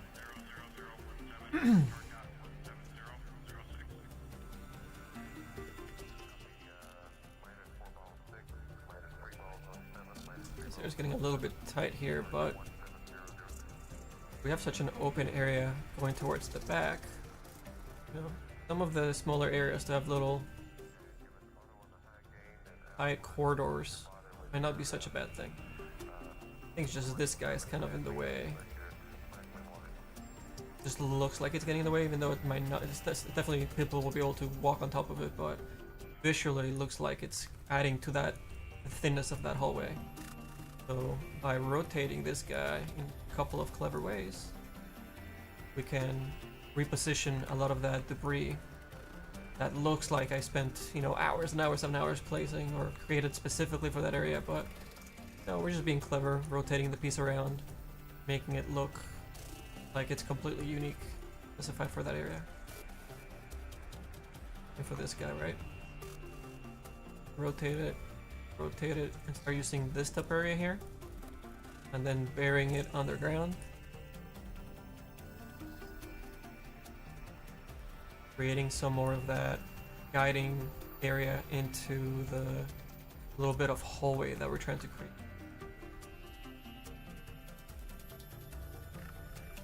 Works like a charm, you guys. Can even scale it too if we want to. Scale it that way. Love to scale it a little bit in the other direction. Flip off here. Still walking it nice and smooth up. A little bit too high. There we go.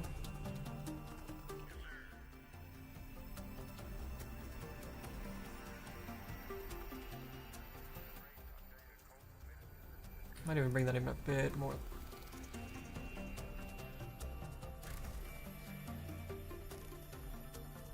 I need to hug some of these rocks a little, or the boxes a little bit more. Right? Doesn't look like it's blocking your way. It's actually like inviting you in.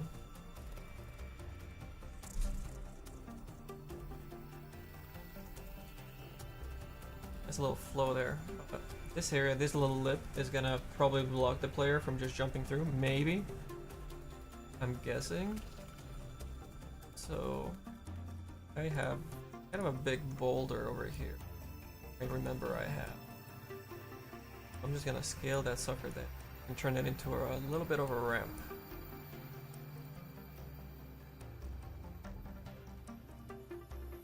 And if we want like a lighter color, I can even use the other side because I know the other side has a little bit of more concrete part of it.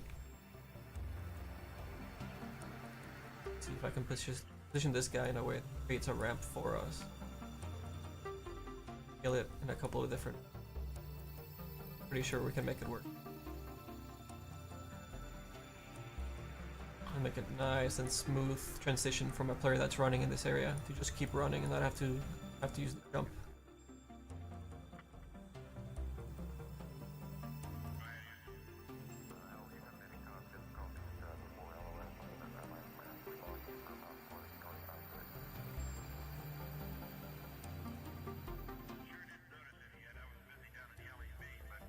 Push it into other assets so then it creates like, you know, it brings one rock in front of it. So it actually looks like it's really nice and kind of built into it almost, like sculpted almost into it. Look at that. Isn't that nice? Works great. Alright, let's make a little support for this thing over here. I like leaving little resting areas for shadows and like fake ambient occlusion that is created with a fake GI with Lumen in Unreal. I always build that into my characters. I have stuff that's away from other areas to create nice little shadows and little resting areas for darkness. Because then when you have things coming out from it, it creates a really nice depth to it, right? Depth is always incredible for lighting and for spaces when you're creating anything with art related or architecture. So I bring it into the levels as well.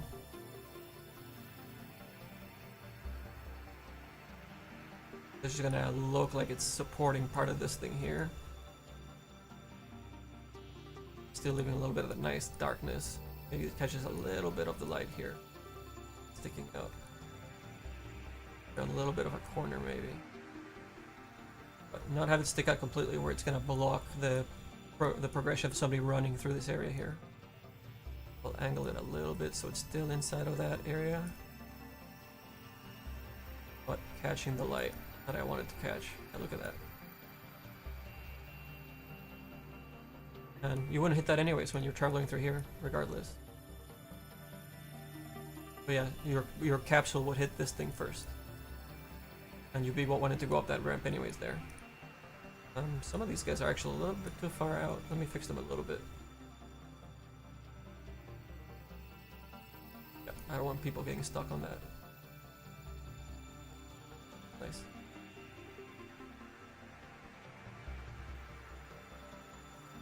Mm-hmm.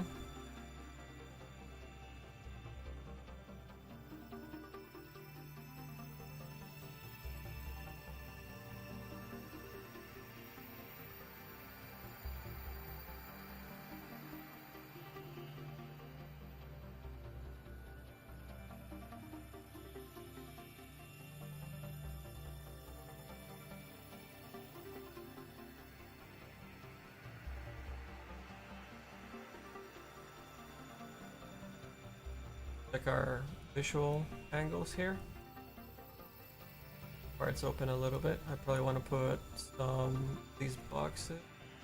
There's not blocked. Having a lot of these boxes for blockers, not only for gameplay but for visuals, I think is actually a good design route to take, because this particular opening is so long and so large. Like I can look pretty much all the way across to the theater from that opening. Look at this. And mostly the top part. I do have some, you know, the fountain as the centerpiece, this blockade here on the left side, some of the escalators, a little bit of boxes here on the right side. But from this particular side here, I can see all the way back there. So I need to start offsetting these guys, like maybe having one here, and maybe even extending this one so it creates a little bit of that L turn, so I can safely start making those zones that unload parts of the map if there's no players in those particular areas. Not too close to the front where it looks like you're choking the player as soon as they get in the door, right? Even that there, let me think. And I'll randomize it a bit more by hand, but we just place these guys around a little bit just to get my logo in here and start blocking a lot more of the level. We can also guide the player, you know, if we start using these boxes and you start seeing some bright color here on the right side, you're gonna be inclined to look into this direction. See some of these things that this completely blocks it. So if I was to put it here to block the view from somewhere from this angle, we have to make sure we don't block too much of our route. Started building here. Not bad.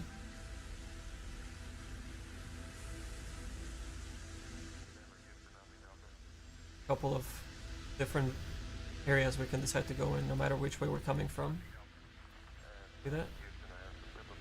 Then I can guide the player with a couple of more crates that go orange or green into the sides of the actual hallways parts that you would want to walk through, or some of the debris that I use, or maybe some of the wiring, depending if I have like the turret set up over here. The turret, for example, will have some of the wires leading you to this area. It's like, oh look, this turret's being, you know, powered all the way up here, so you start getting guided there, both visually and gameplay wise. Works both ways. But a little too much happening on this part right now. Thankfully.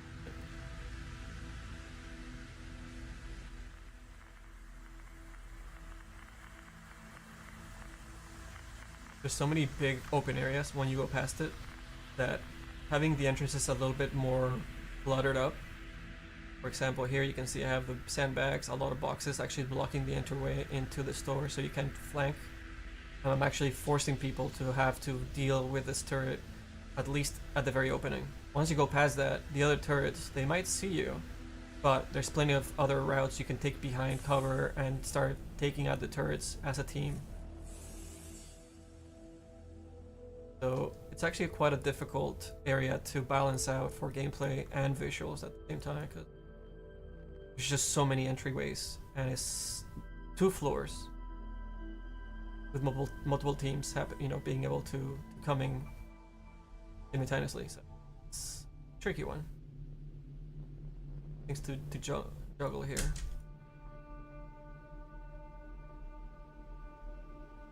I think the turret will have to be closer to the doorway too.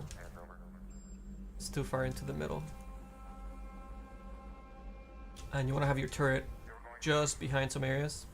If you ever played Team Fortress 2, you start learning why and where to place turrets really quickly into that game.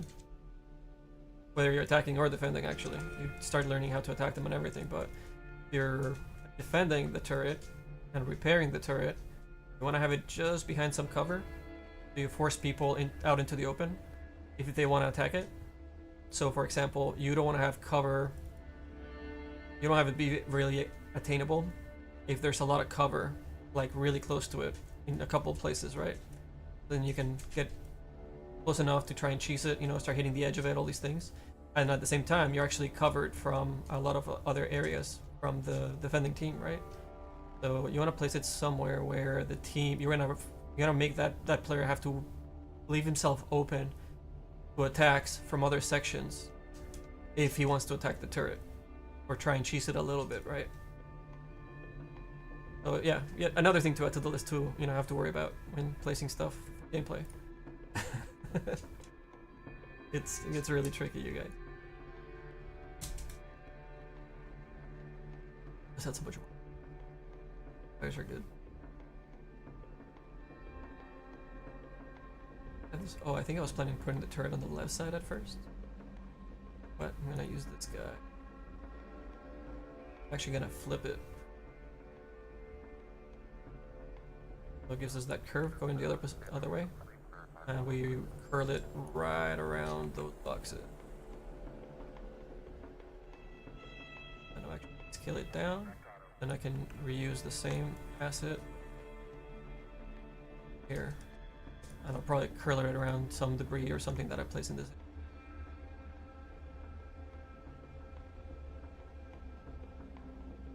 Or I could mirror it again and, you know. I should put the turret on top of some boxes as well. Pulling its ammo and power, or raises it up a little bit, which is always good as well. And it gives it somewhere for the pipe to actually connect to with a larger base. Here's an example, something that I put together earlier. Let's use it. Over here. What's up, Rocket Box? Yeah, no, we're definitely trying to push and do as much unique stuff as possible for our Fortnite taste.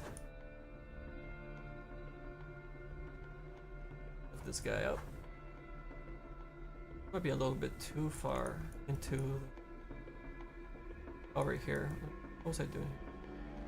Yeah, I have a good 6-8 feet away from it. I want to force people to have to get into this area, a nice open area, so the defenders can get nice shots into them if they try to take out the turret. Try to get over here, you know, they're gonna leave themselves open from this direction and from the opening of the garage. That's the triangle we're putting here. Yeah, we can probably scale down a little bit. Try and get that ring to look like it's the framework. A little bit. Not to be perfect. I'll try and hide this guy as much as possible, the other guy. And then I'll put some debris or something on top of it so it doesn't look like a little bit offshoot. Best.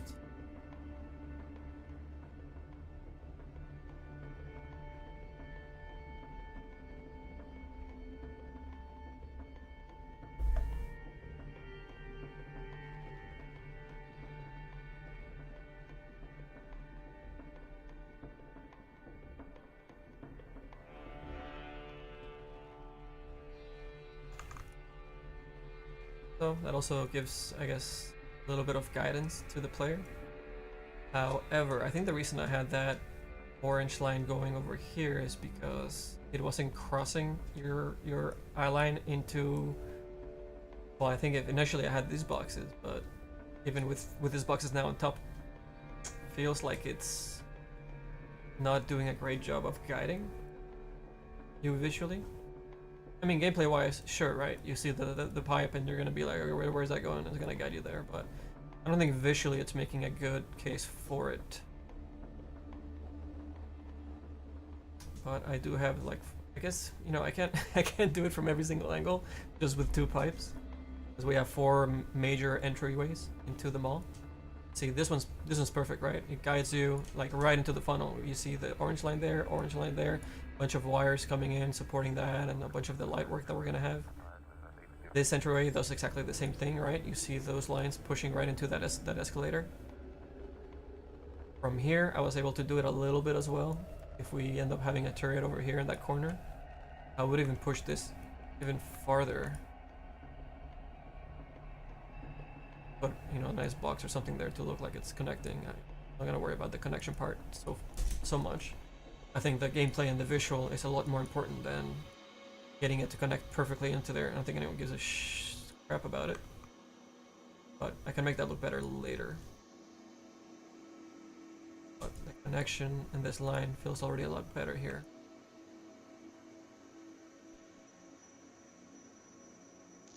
But the turret...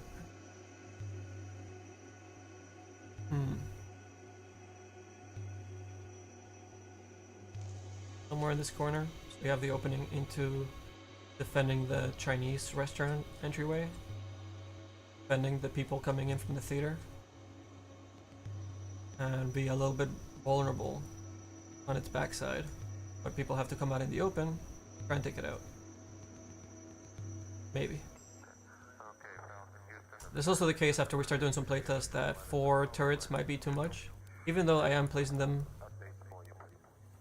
far away enough from each other. They'll This one's definitely not far away from each other, but I can put something blocking here, maybe behind it, I don't know. These two would be the closest ones. The other ones work really well.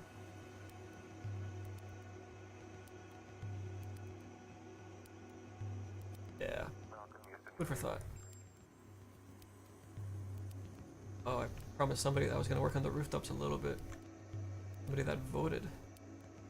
Alright, what do we need to do on the rooftop right now? I initially had the helipad actually on the very far corner here because it's a larger space, because I built a garage that actually sticks out a little bit away from the mall architecturally. So I figured, okay, we'll have the helipad right on top of that. Seems like, I don't know, usually in the corners is where they put the helipad on buildings. So that's where I had it before. Is it still grouped? I was gonna show you guys. Yeah, it was right over there. So because it was over there, the ramp obviously was then over here, right? But that started making a really nasty space for gameplay. Like this doesn't feel right, like you're crunching like just between it, right? So I figured, okay, visually it's gonna be a lot better to have it on the center, but most importantly, I think for gameplay, trying to get to the rooftop in a couple of the different variants of experiences that we're creating for the different islands. Having attackers and zombies attacking from both sides onto the helipad, it's gonna be a lot cooler. So we just need to start making some more.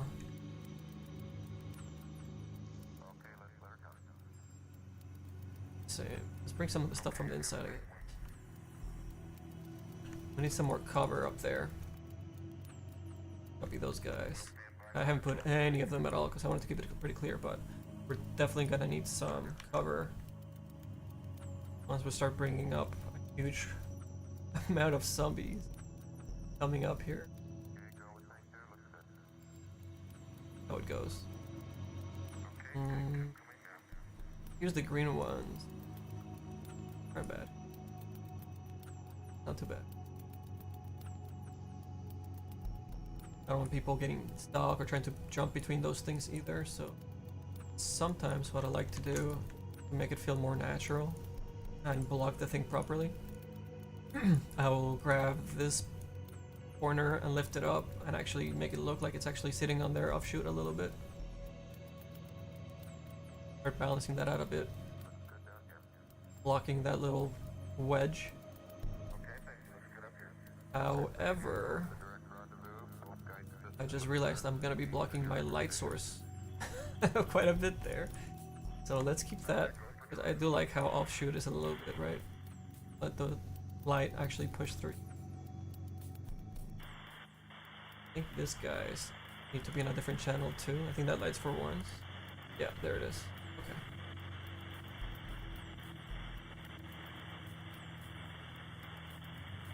And since it's an uncasting shadow light, I want to be careful with how close I put it so it doesn't start hitting that back box too much. Or actually maybe bite the bullet and make it catch shadows. One of the two.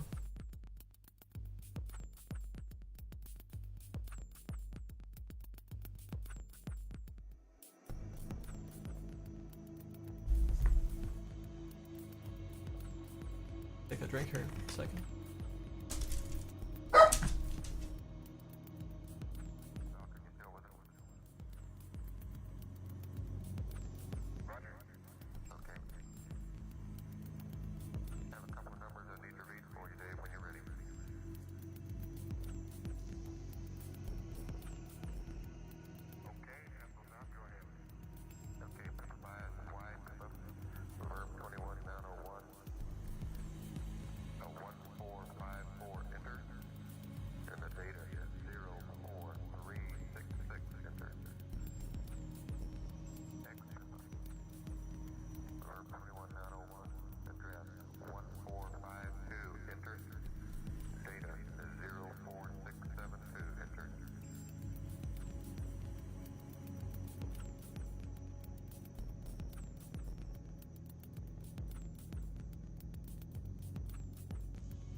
Also don't want to be blocking the helipad here too much. We're gonna have an actual helicopter landing on it. There a little bit. But we want a little bit of...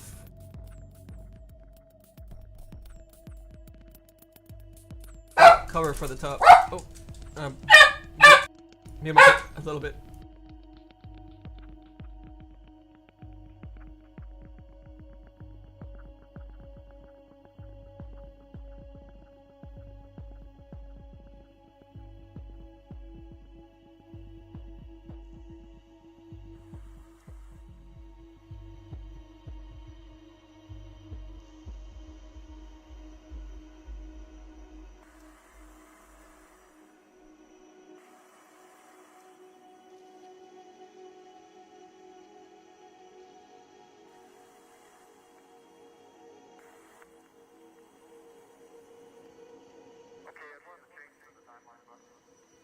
Okay, the range and range rate and insertion. Range rate is 137. Range minus, sorry, range is 137. Range rate minus 431. That's plus 5 minutes. Range 117. Range rate minus 398. And it's 10 minutes. Range is 98. Range rate minus 355.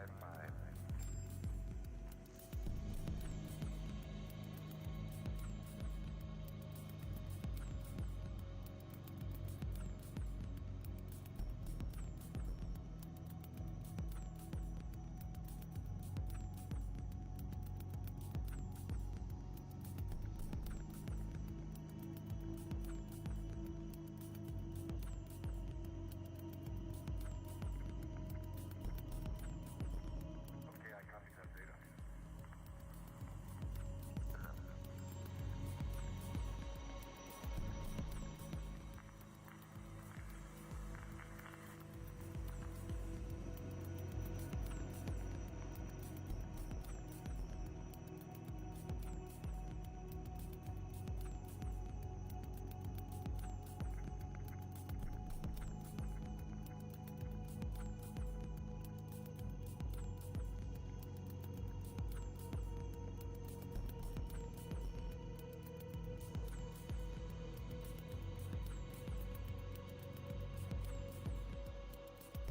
Falcon Endeavor on VHF, how do you read?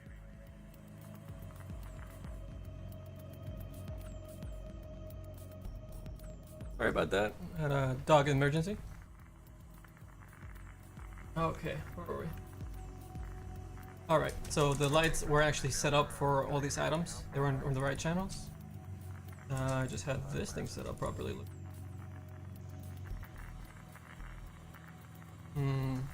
Let's change the time of day, see how it reacts during the nighttime. It's about to take it off, but if I take it off in the nighttime, it'll actually be visible. Yeah, look at that. Without the lights, changes dramatically, so let's keep it on the channel. Alright, feeling a lot nicer. Some cover up there.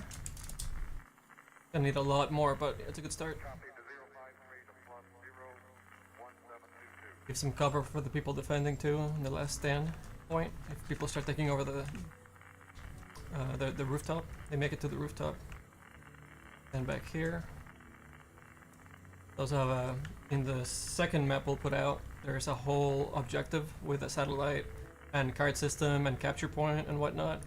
So it makes it even more important to have some nice little cover areas and not completely in the open up in the rooftop. You can even go into this whole highway. I haven't even shown you guys this whole highway system over here, where you can, if you have a nice rifle, you can try and cover, or as a defender, you're gonna send out a scout out there to help uncover the team if you're getting under attack, or as an attacker, you can try and snipe from this side. So cool little gameplay scenarios happening throughout. Another larger chasm that I started building over here. Highway system, ocean, debris, swamp. We'll have some buildings that you can actually scavenge over on this side. Haven't really worked on them too much, so they're kind of pretty vanilla right now. This area I haven't done anything with, so it's gonna be super plain and boring. Then we have a nice little hotel here that we have one of the we have meters falling all over the map. It's part of the infection for Sunbite. And here we have one that kind of landed on a truck with some special effects popping off, some nice lighting. Here's the motel that's all broken up. A lot of areas where we can set up randomizing chests for you to go loot and then try and take over the mall with, you know, once you get good enough loot to defend yourself and to attack the mall, obviously.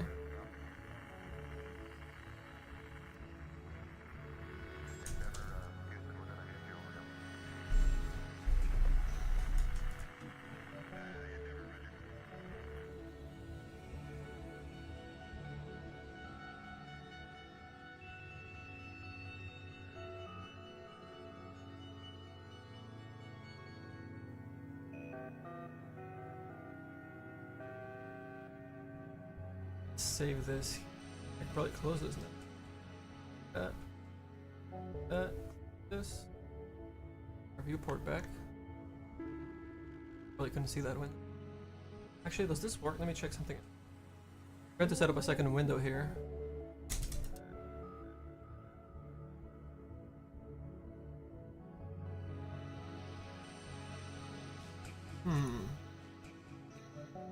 Alright. Whenever I open up a specific asset, I want to be able to show you guys the window that pops up for it. I'll have to set that up. Anyone that's trying to learn or wants to see the entire process of anything that I have open or work. I know how to get it. We'll get it later.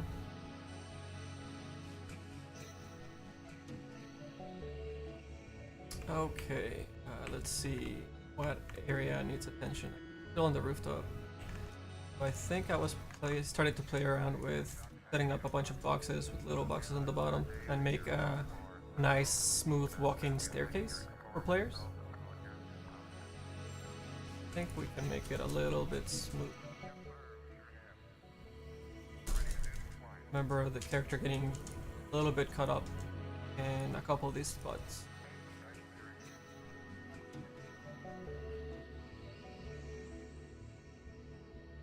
This guy's so it's easier to.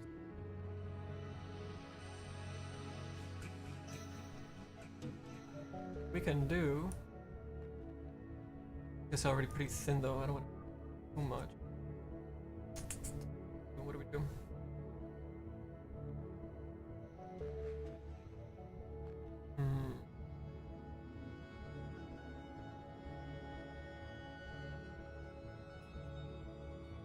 And make them thinner a little.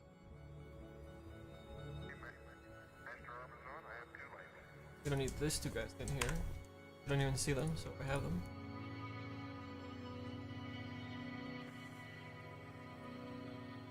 I might use a different asset if it starts looking too squashed. But you know, you do have to kind of bite the bullet a little bit and try and reuse as many assets as possible, because there's the memory allowance is really, really aggressive for Fortnite. Gotta reuse as much as possible.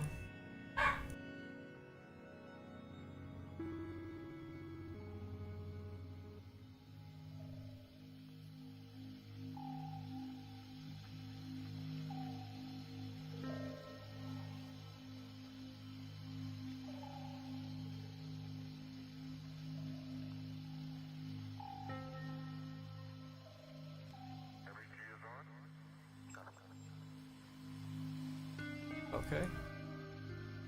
This should give us a pretty smooth.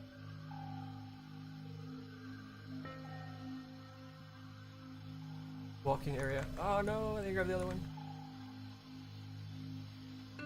Still the same step? Yeah.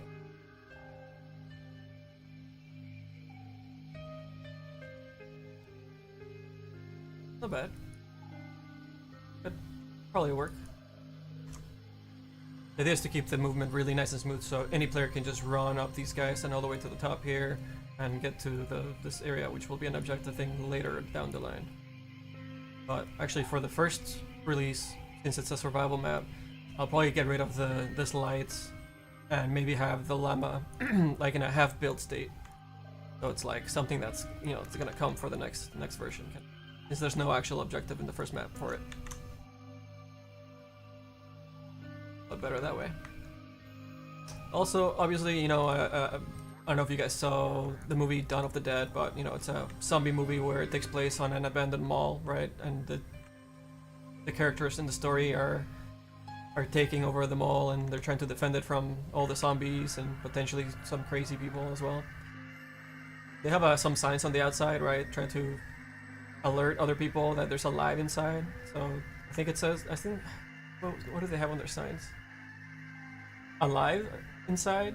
You know, usually you get like the help us, you know, whatever it is, but I think their sign says alive inside. So maybe we do a big old sign like that. If it doesn't, I mean, it's another texture to worry about, but it's messy enough. We can probably get away with it being masked out with an alpha, so we don't have to worry about like nice gradients and a huge texture. It can be pretty low res, but just look like it's spray painted on there, or put a bunch of these banners up there. And no, because then they won't move with the banner if we put a decal hitting the banners. So it's gotta be part of the texture. So yeah, I'm thinking maybe a decal. We do a nice large decal where it's masked, so the edges won't get all messed up. And we spray paint alive inside in there or something. That might be cool. Unless you guys come up with a better idea. I'm open to suggestions. Right, let's see here. These windows I just set up, I think earlier today. Whole inside area is not set up for it. Oh, I haven't showed you this area yet, guys. So I started setting up the area for the people that made it to the inside of the mall. So you can actually find a lot more ammo and some weapons as well. I set up some like unique lighting scenarios with different channels, so I can make very complex lighting specific for these areas, and they actually stay pretty cheap too. Look, pretty cheap lighting, but it looks fantastic. So we'll have some available weapons that respawn every, I don't know, 60 seconds, maybe longer.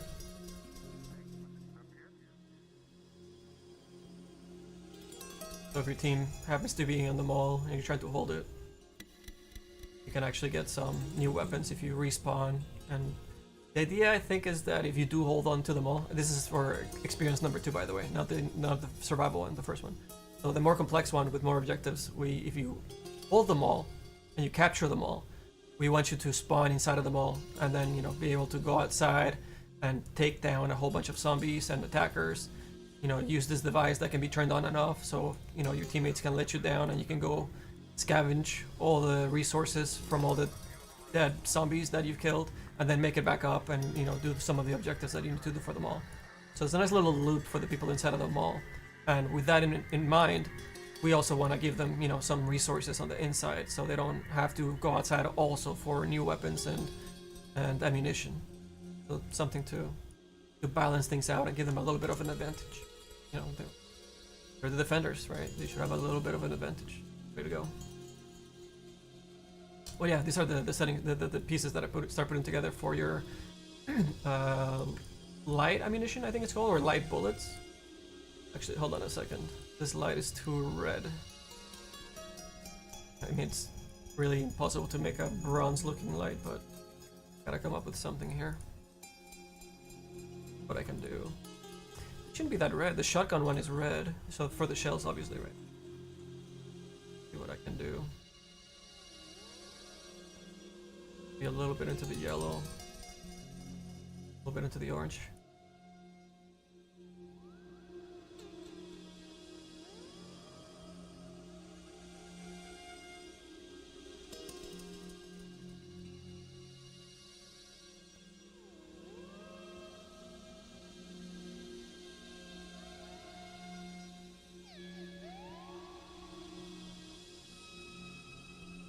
But then the gold needs to be pretty different from our light bullets. But I'm trying to make it, you know, bronze, silver, gold, you know, so you see a little bit clearer on the bullets. I don't feel they're very clear with the models and the scale and everything that's happening in Fortnite for their different ammunition. Don't group this. Okay, let's see. So this one, I already made it brighter in both terms of strength of the light and color, but trying to make it hold away from the... Yeah, I'm gonna have to go more to the saturation a little bit. Make it stand out. I have to go tiny more into the red, the bronze too. You're not really able to change the size of the icon, so I can select it from anywhere, but they haven't added that to UEFN. I think it's something I'm gonna make a post about, see if they update it. Really annoying trying to have to zoom into things to select the light. Or add an arrow that sticks out, so. And then it doesn't hide properly, so yeah, scaling the icon is the best thing to do.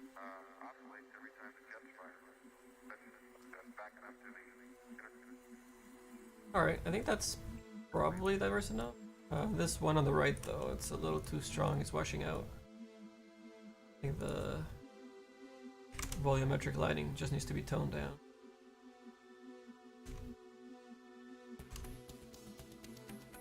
Yeah. Okay, that's way better. And then we have the red for the shells over here. So I'm gonna be putting them next to the weapons that they need the ammo for. So you know, it's a lot easier for players. I know when I started playing around and getting acquainted with the whole how Fortnite works, I looked at all the different ammo things. I was like, I have no idea what weapon uses what. Like, you know, I didn't even know you could bring up your menu to see the stats of each weapon by holding Alt when you have your icons. I don't know. It's a lot to kind of learn in one shot. So I'm trying to make it a lot easier for our players here.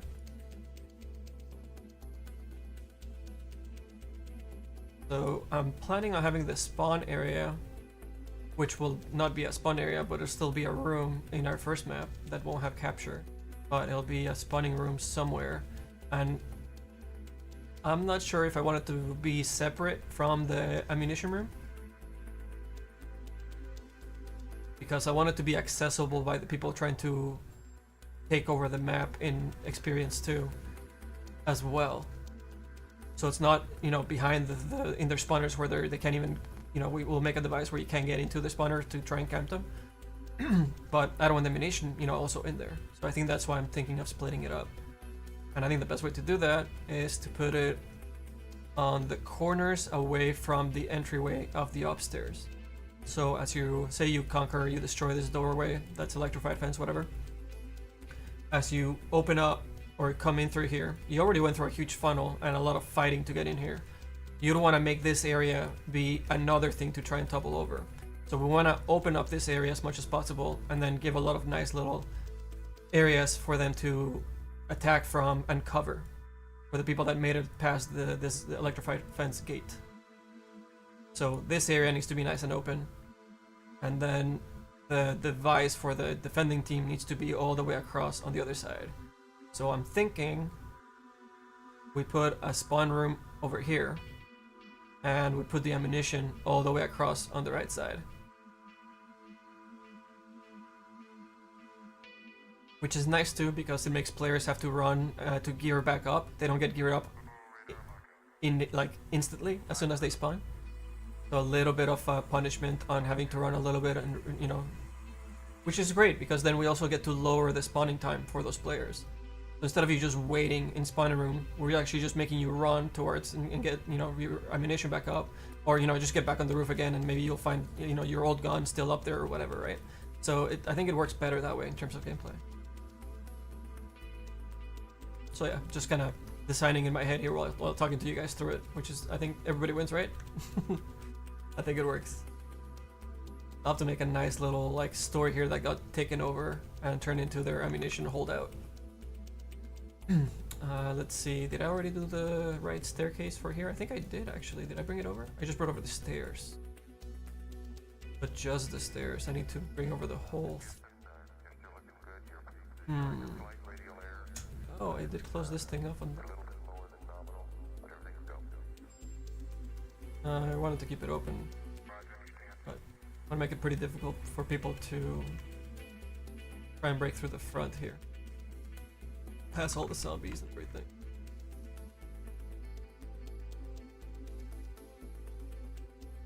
Yep.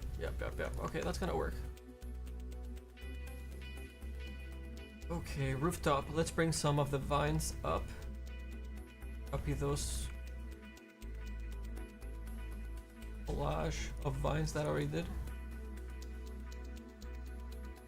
I will push them across this way and see how far we can push the vine work.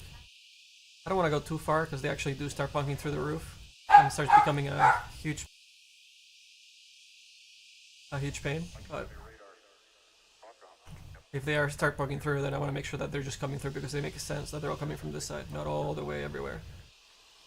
And I don't want to keep caving in the rooftop as well to make room for them. So you can see that I had to do that here. But then I turned into a nice little like secret escape way and everything.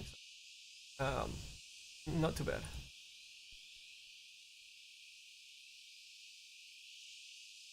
How far do I push this opening? Kinda cool if it kinda like grabbed onto a bit of the fence here and started growing across the bottom of the fence, but then I have to worry about all this foliage coming through the bottom too. I could keep it on the roof actually. So the reason I'm trying to expand it farther around the rooftops is because when you get on the rooftops, you want to have very different visual language, no matter which way you're looking at. So you're like, okay, I know that that side is the theater, right? It's got the farm on the back, it's got the huge water tower, it's got the corn in the back. You probably can't see the corn, but and it's got the spire from the theater, right? So you know that's a visual signage right there. This side obviously has got Dilemma, which we're gonna have pre-built with no lights on it. Then over here, we had nothing before. So the foliage coming through from the swamp is fantastic.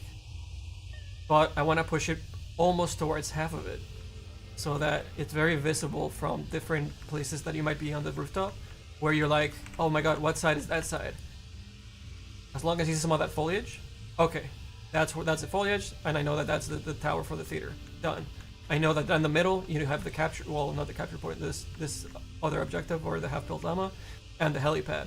So no matter where on this really large rooftop, you'll know where to go if somebody calls out for you. Or if you know that there's damage being taken by some of the barricades. A lot to think about.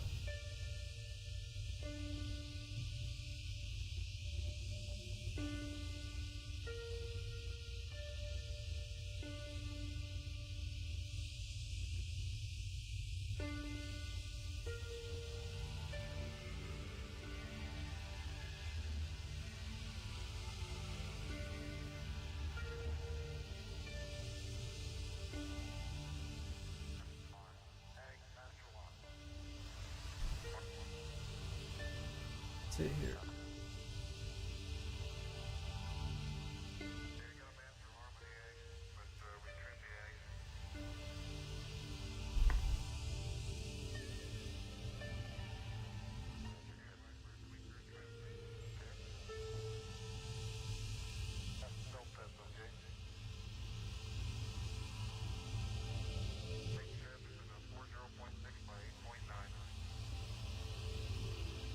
Let's grab one of these pieces here.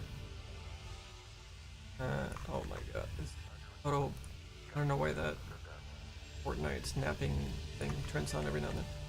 See how far we can go with this. We can reach that middle that I wanted to. And I'll have to do a little bit more of the ceiling caving in for this section, but that's okay. I think it'll be worth it. That way we can have this plants like really hanging here, even a little bit into the middle. Even, oh man, even a little bit to the top here. It'll give us really different feeling to each side of the mall. Even though there's going to be quite a bit of landmarks here for you to look at to know which side of the mall you're in. But just seeing the plants on one side as from far away from any entrance, I think it's a huge giveaway as a landmark. Might be worth it. Let me try it.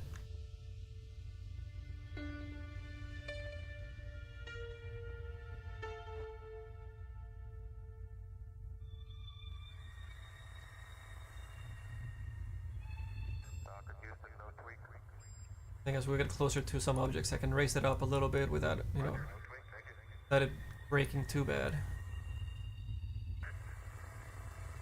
But we definitely have to start caving the roof in a lot of these places for this to work properly. We're shrinking down the entire shrubbery as a whole, foliage, but it's too big. It starts causing a lot of problems.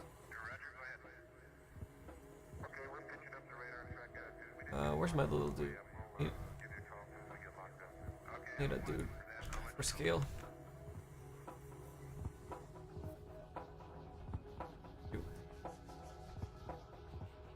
Oops.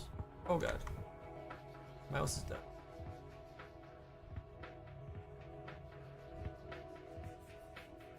Put a couple of these here. Look at the size of this.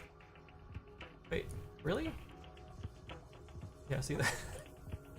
Way too big. Why do I have that there? Look for the one corner. Oh yeah, look at that. I was doing this for this one corner. Nope. Way too big.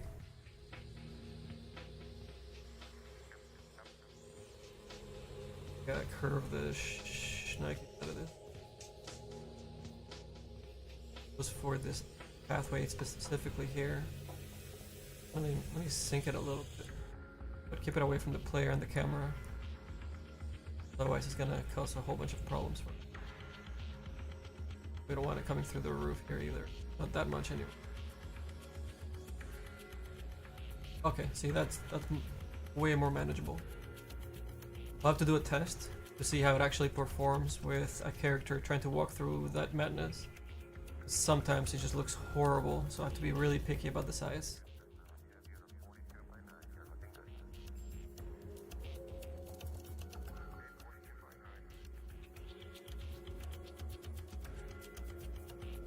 And 7. Looking at the scaled numbers here and trying to remember which numbers are actually going to work for us and which ones are too aggressive. Don't want to push this too far into the floor either.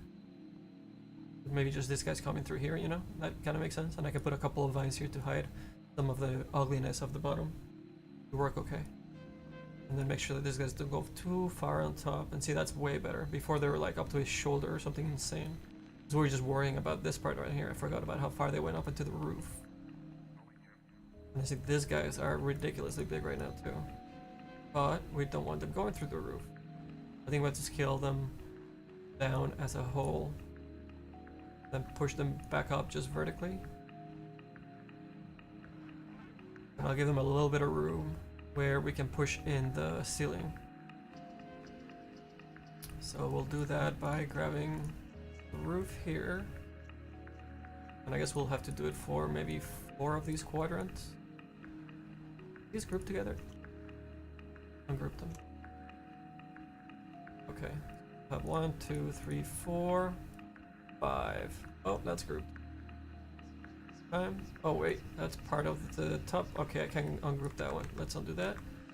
I'll have to make a custom one for just that one there. Okay, 1, 2, 3. That was 4. We'll do this entire guy. Yeah, we'll do 6 of these guys, and then the one over here. I'm just gonna duplicate them and pull them down, and regroup them just so I can select them all soon here. And what I need to do now, because this is going to be open, all the ones on top can have the ceiling on them as well for their texture. I'm going to I need to do this for maybe one of these guys too here. I want to select all these guys and change out their texture for a dark one. So it'll look more proper once I bring this guy back up and put a bunch of foliage and wires and pipes and stuff coming out of that side.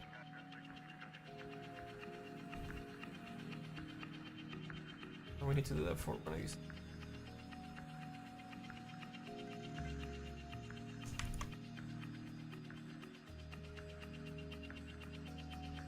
Paste that text there. I can bring this guy up a lot higher up. Just like make it seem like they're still fully.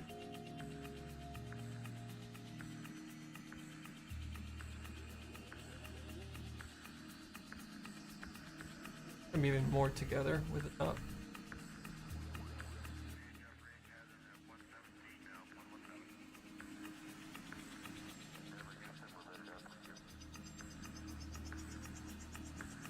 And all these other guys can be a lot more aggressive.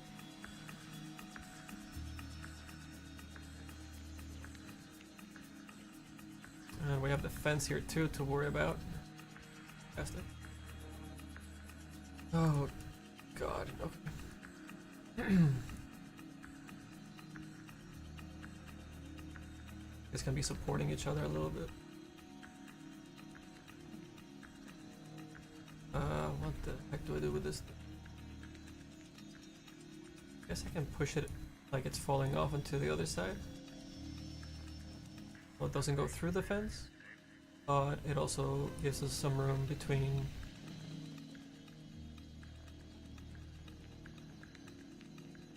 the ceiling and the roof to put some plants and some of the foliage to come through. And not block a lot of the gameplay and the aiming and shooting and what. I mean, you know, we could even use one as a blocker for one of these fences if we want the fence to block the entire way. I did start actually blocking little sections here so the defenders have some cover in some sections and then I have to pull up all the way close every time. And then they could back up as well, but it also makes it more difficult to aim down. Let's just test it out. Let me do one of these guys all the way in the front. I'll just duplicate it so I don't lose my spot for the other guy. And it fell, what, probably this way?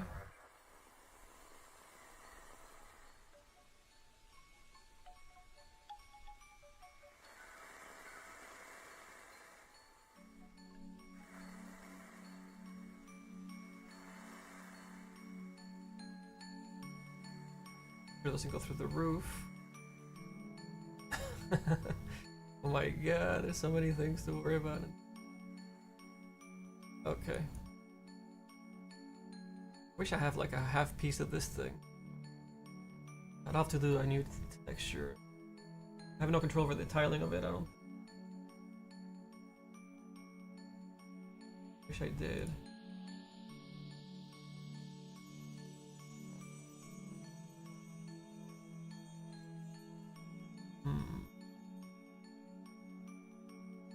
Well, how does that work for gameplay though? We have a nice area to get blocked from. People are attacking. Like that. You know what? I think I'm gonna cheat it a little bit.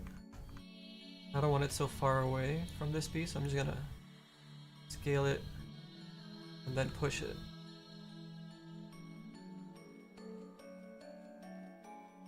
Put some debris or something on the bottom. Pull it away from the fence, so the fence is holding it up. Fantastic. Okay, too bad.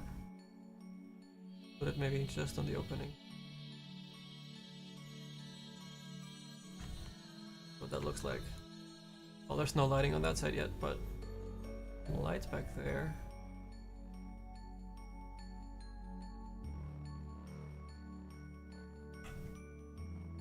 That will also allow us to put a whole bunch of foliage coming through the top area. Not bad. So that would get rid of this thing completely. We can fade down quite a bit. More wires completely. Up. Oh man, I just hate the idea I just had. We have people jumping up here and being able to go on top of this thing. Quite a nice little sniper spot there. Well, not so much sniping, but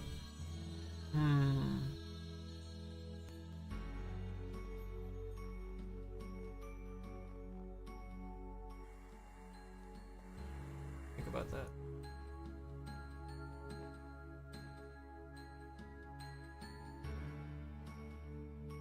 Oh, this. Let me ungroup it. Replace that texture. Couple of construction.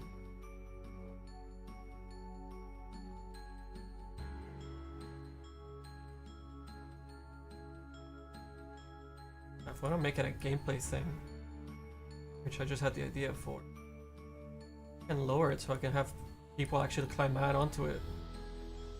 Kinda crazy. I've been suspended by a bunch of wires and vines on that side.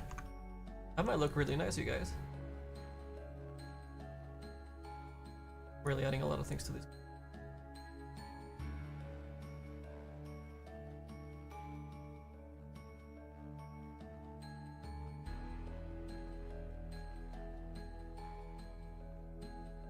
You guys want to see a quick little playtest of the map? Should we jump in there?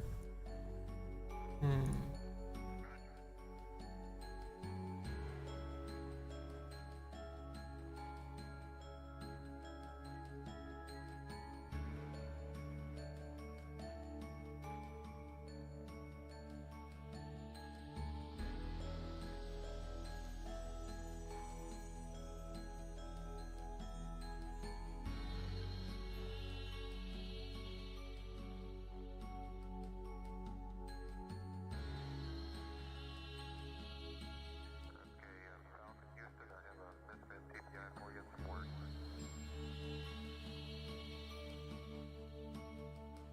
I'm ready to copy TPI. Okay.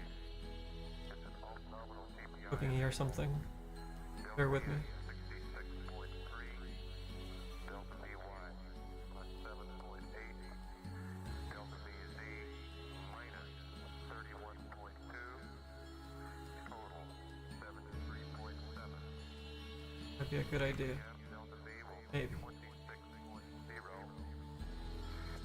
You're going to be pointed almost along the line of sight for KPI. You could have missed the roll maneuver for KPI. See if this works. And you will undoubtedly Making a little exit section for the defenders.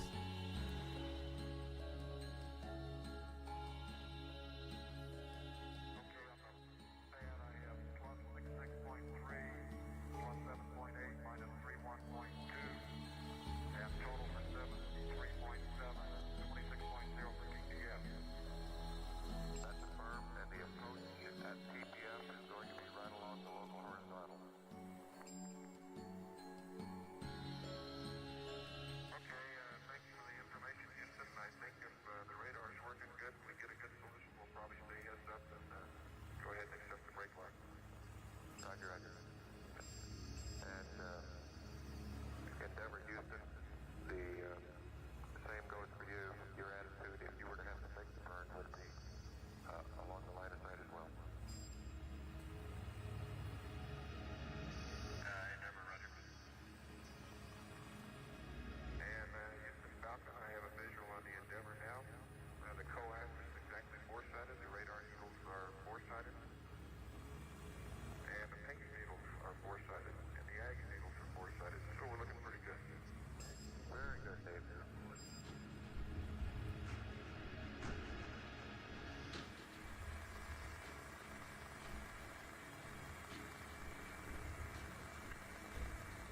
And Falcon Houston, This might work. tell your axis is completely go. We see no reason for the master marker.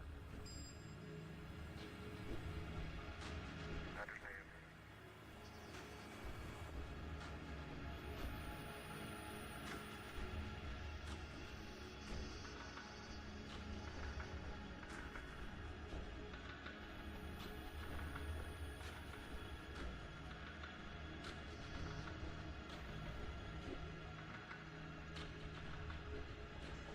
I know this a little bit more though. A little bit wacky, but might be a good idea. Can't rotate it too much either. Not that way.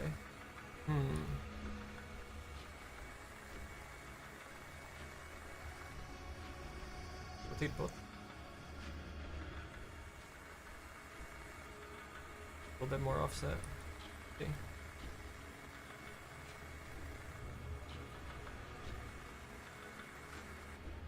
Endeavor Falcon, I'm looking at about 94 miles, 355 miles per second. Alright, I'm looking at 94 miles. Kinda hard to see sometimes. What I'm doing.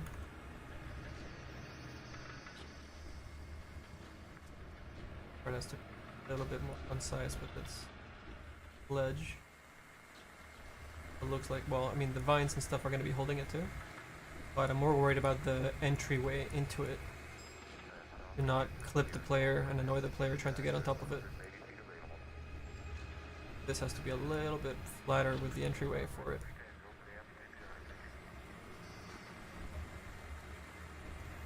And scale it down a little bit. I'm just not anyone's gonna be able to tell. It's like, hey, that plank is smaller than the other one. Uh-huh. Yeah. And?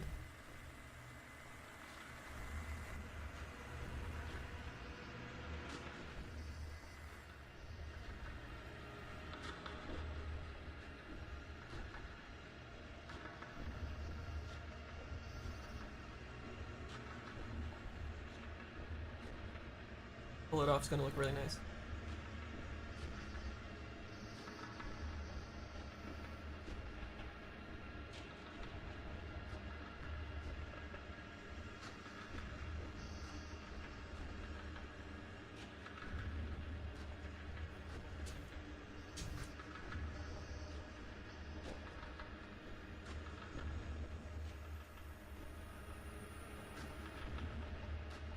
There's an old light source, let's get rid of that.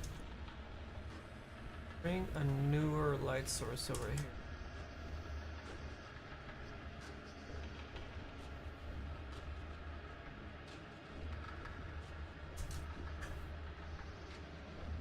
Hi, buddy. Alright, hold on.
And what I'm using these carpets for is to visually guide the player towards walkways or important entrances. Specifically, well, we have the red carpet obviously all throughout the mall, the main entrances of the mall, and the carpets or whatever. But for upstairs, I have them leading into this open devices, indestructible doors, and also for the upstairs. And also, if you want to jump down as a defender onto the carnage, you can jump down from the side here.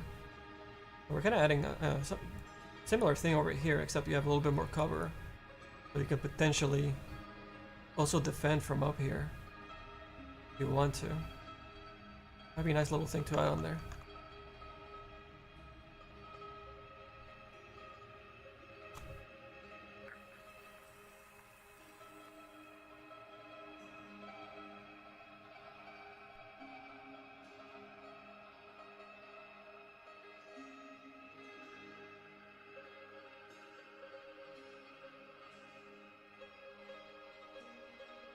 Actually rotate this properly. I don't think it's the right angle. Maybe? No, it's going the other way. Okay, I've been kind of hacking away a lot of different meshes here, trying to reuse them for multiple areas. Kind of work. A little bit of clipping, but you know, with our post-process look and all these meshes all over the place, I think it might work. Well, I guess we need some kind of lighting down here still, but over here, start seeing a little bit of the red creeping in. Of course, I need an actual light from this room to hit the entrance like we have happening over here, right? So the start of it is good.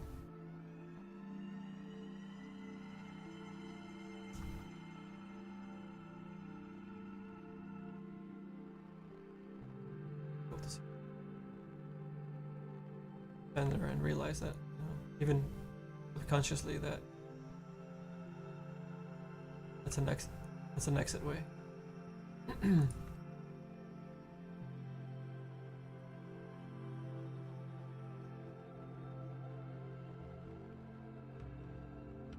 Similar.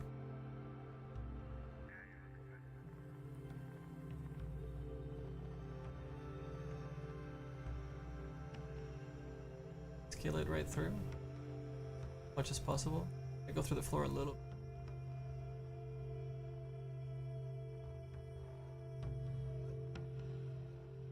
Oops, going through the. You get it to catch just a little bit. Not as bad. Or always do brick. Fix this lamp to go with it. So that's grouped properly. I'm gonna lower this a little bit. Duplicate this thing. This already has an error there going through. I actually wanna. Oh, it's so dry. I wanna hide that, regardless. So this is actually kill two birds with one stone. Oops. There we go. Then. This guy. Guy's fine. Have to hide it or rotate it a little. That a little. Scale it. That's served.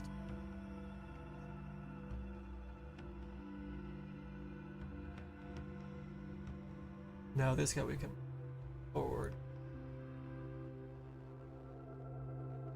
It's laid with a whole bunch of wires and stuff up there.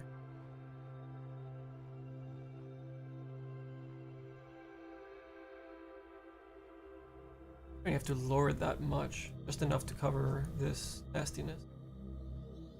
Uh-huh. Okay, I got you at 1.28 miles. Taylor right for you.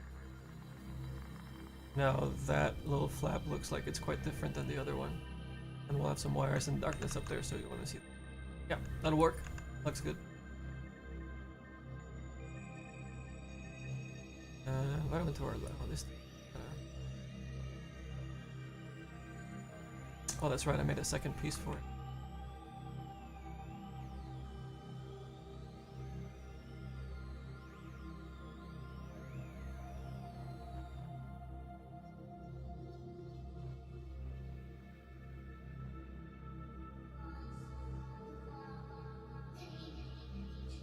Damage onto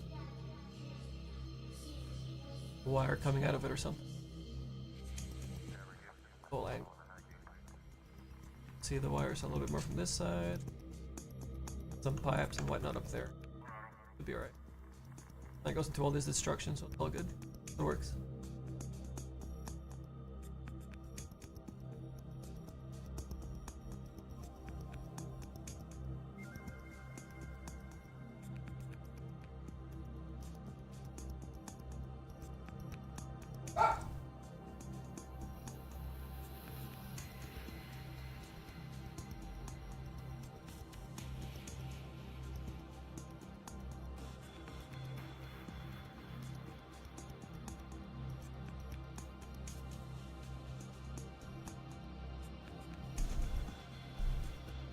I'm gonna launch a quick little test here, see if it works out.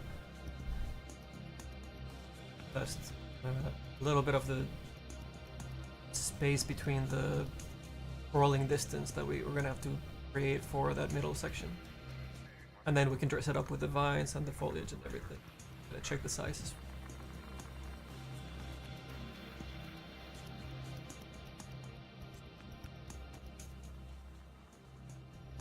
Alright, so Fortnite has this wonderful thing of us having to submit our changes. Now, the great thing is that it saves all our stuff, kind of like Perforce, right? It's a great backup system.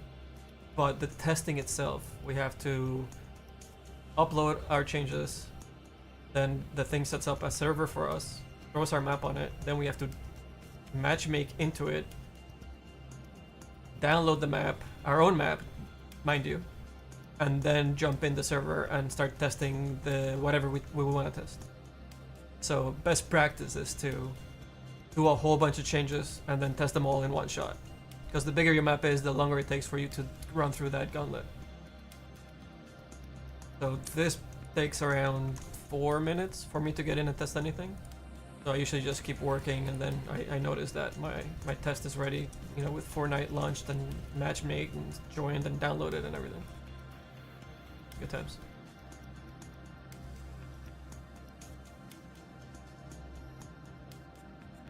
How's this light look? Not quite reaching the bottom too much, and it's all green down here, so I think I can extend this one farther to hit a lot more things over here instead of having to bake it with a whole bunch of floating lights in that section. Well, yeah, I want, because this one is actually shadow casting. If I start putting floating lights over here, they're not going to be shadow casting. So, you know, if a player runs in there, you know, it's going to be non-shadowed stuff and not as nice. But plus we have that room underneath us. I think I could get away with making this distance larger for the attenuation of the light. Do like, say, 1150? And then put one on the very corner here that just hits that light there. And the reason I want to light this really nice is so that, you know, you can see that it's an exit point. You know, highlight it by the light and by the rug and, you know, all these. Oh yeah, my orange crates. I need to bring my orange crate. Get it orange and I don't have to customize it.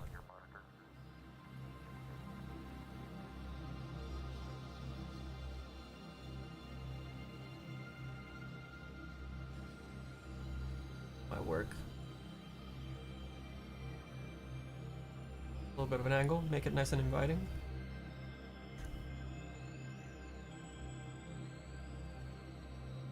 Be keeping this little yellow sticker to the front of hallway things. A little more visual language stuff that maybe stays in your mind, subconsciously or not.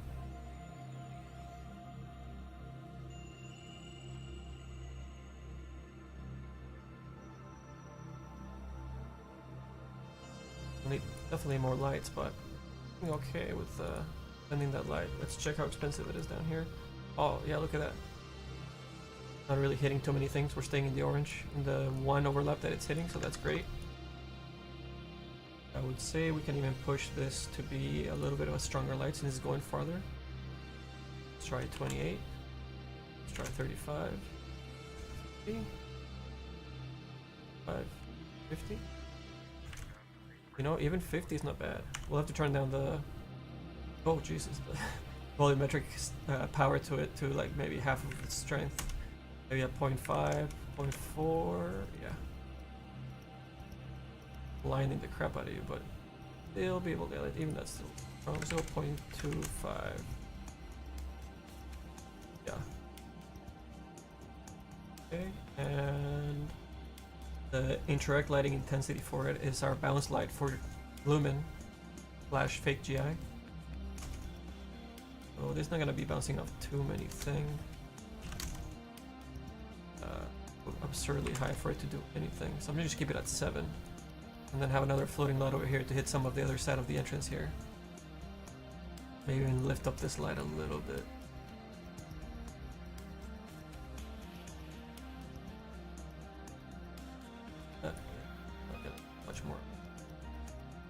I also built a blocker, also known as a flag in the cinematic world. There it is. So I create this little invisible during gameplay flags with a hidden shadow component that allows me to use it as a blocker like you would in cinema. So with this guy, for example, if he wasn't here, look what the light will actually be doing to this entire area, right? So it's you know, it's not taking away, obviously it's lighting it up, which is nice because we want that, but we also don't want it to look absurd and take away from the nice lines that we've been creating this whole time. So I actually like using this little flag and building and painting my own light. You see there, we kind of got rid of the light hitting all the way to the top. And look how much nicer that looks, right? Whoops. Well, we went a little too far forward. But let me see. That is actually, is that the top part? Yeah, okay, so we need to have a bigger flag. Covers a little bit more at the front, and then just covers that tail end on the left side. Look at that. And then this guy has no collision, and it's invisible during the game, but it blocks the light because of the settings we set up for it. Look at that. So if we didn't have it, look at that, right? It looks a lot more artificial with like this round light that you see usually in a lot of levels. But now, look, we have full control over it just with a little trick. Fantastic. All right, let's grab one of those floating lights from over here. And we're gonna bring it over. It's a non-shadow casting light, so it's a lot cheaper. The one that we initially have on here, and we just wanted to highlight a little bit more of the railing here so you can see both sides clearly. Now this light is also just set to channel 1, which means it's not going to hit anything unless I add those prefabs to channel 1, which keeps it nice and cheap. So if I make it go really far out, none of these guys down here are going to get hit by it. It keeps my scene down there nice and cheap still. The one downside is that the players will not get hit by this light either, because I don't think we have we have no access into changing the channels for the players. Maybe once we come out, I can talk to Epic. Once we come out and they see our level, and I can actually have a conversation one-to-one with somebody over there. Maybe we can edit that for our island. So here, what we're gonna do is grab a bunch of these assets that we know this light is gonna hit and we want it to hit. So we're grabbing them here in this view, so it's easier to see.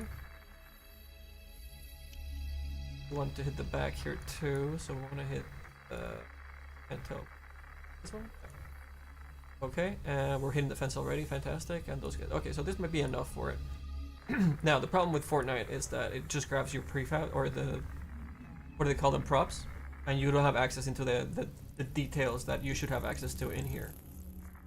A bunch of the settings that should be on here. Okay, so what you can do is right click and change the base building static mesh settings / components. So you get this window that pops up that, oh my god. So I haven't set up on the stream. I did have it set up on the stream where you can see the window that pops up, but it's not popping up right now. I'll have to look into that for the next stream, but in that window that pops up, then we get our default details window where you see the channels, and I'll show you that over here in a second. Let's see, where would that be? On the right side, top right side, I'll show you there, where the place actors window. I'll show you what that was supposed to look like. But let me just change the setting to 1 over here first, and you guys can see the change happen live. There it is. So see, all the right side is not getting lit. And I need to edit the light and make it look a lot nicer than that, but it's starting to look good.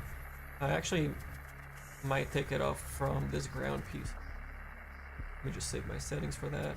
Okay, so if we go to the details page, and see, so you click up on a prop, you don't have access into the channels in this section. But if you double click the asset, oh, this one's grouped up, let me ungroup it. If you double click it, it actually allows you to go into the static mesh component section of it, which is the usual place where all those settings take place. So double click it, straight takes you into it, so you have to go into the menu and click it in. Scroll down, we have access into the extra channels here, along with a whole bunch of other rendering assets. See, we take off the lighting for it, or we put it on if we want, you know, depending on what you want to do. So I'm gonna keep it on that, And I'm actually gonna extend that light to a couple of other assets over here. Well, that one doesn't make a difference, so I'm not gonna do that one. Let's see this one here. You just trial and error and see if it actually makes a difference, if you want to use it or not. Yeah, we'll keep that one.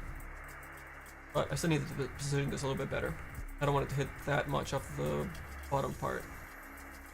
I actually wanted to just hit a little bit of this top part. You know, this light's coming from here, so this thing would create a shadow. I don't want to hit any of these bottom parts, actually, to be honest. So I'm actually going to take it off that component. And this component. Yeah, see, it's not even touching it. Okay.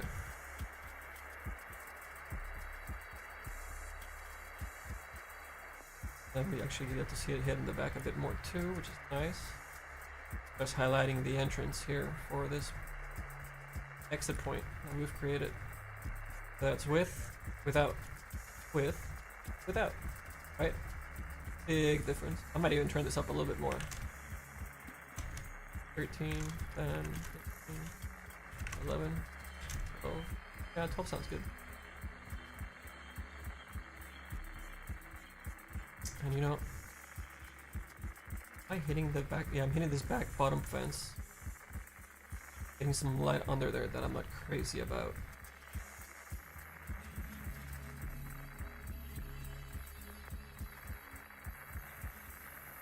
So here's a really hacky way of painting your light a little bit more.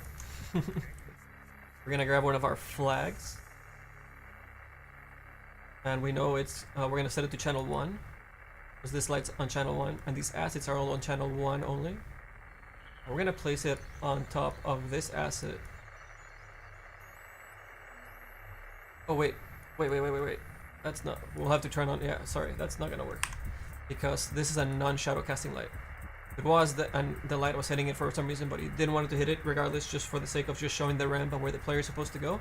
That's what you would do. But this is not a casting shadow light, so we need to be more clever about what we do here. So a couple things we can do is lower how far the light goes and just take it away from that area. Now remember, this is channel 1, which means the players are not going to be hitting it. So what does that mean? It means that the players can go in front of it, and it's not going to change our nice little bounce light that we're creating here. So if I position it down here to fake like it's hitting the same areas that it was hitting before, I'm still getting away with not hitting that bottom section and keeping nice and dark, but hitting the areas that I did want to light up so that it shows the entrance for the players from a distance. I'm gonna hit a little bit more of the front here, and I think that might have done the trick. We have a nice shadow underneath. We have this light a lot nicer lit. The box is getting hit a little bit here on the right side. I might want to push that a little bit more. But look at that. At this point, we can probably make it a little bit stronger too, since we rotated it and moved it away and, you know, changed its direction a little bit. I can even maybe push it, yeah, maybe a little bit higher so we get a little bit of the top there. 740. Maybe we turn this into a 0.2. So we get a little bit more of a fade on its light off exponent. It's how far, how harsh the contrast goes away from the light. Distance. And I think I want to push it a little bit more to the right so we see a little bit of this lip extend out to the right side.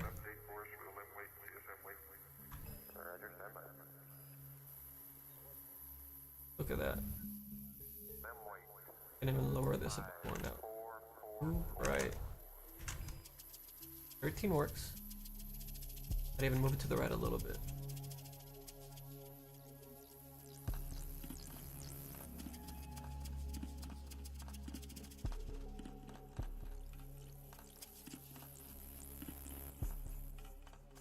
I'm gonna move it away from this. I'm hitting this lip here because that's the edge, I think, of my distance, or what's happening. Or why it's creating a weird little line there. It might be my distance. Yeah, that's a little weird. Let me move it more towards the center and point this guy out more to the right. Look at the fade on the bottom left. And I get this nice little right side of lip lighting up. That also has to do with the distance of my light here. It's creating a really harsh cut because of I'm extending it out quite far in terms of the power of the light from the beginning of the light to the end of the light.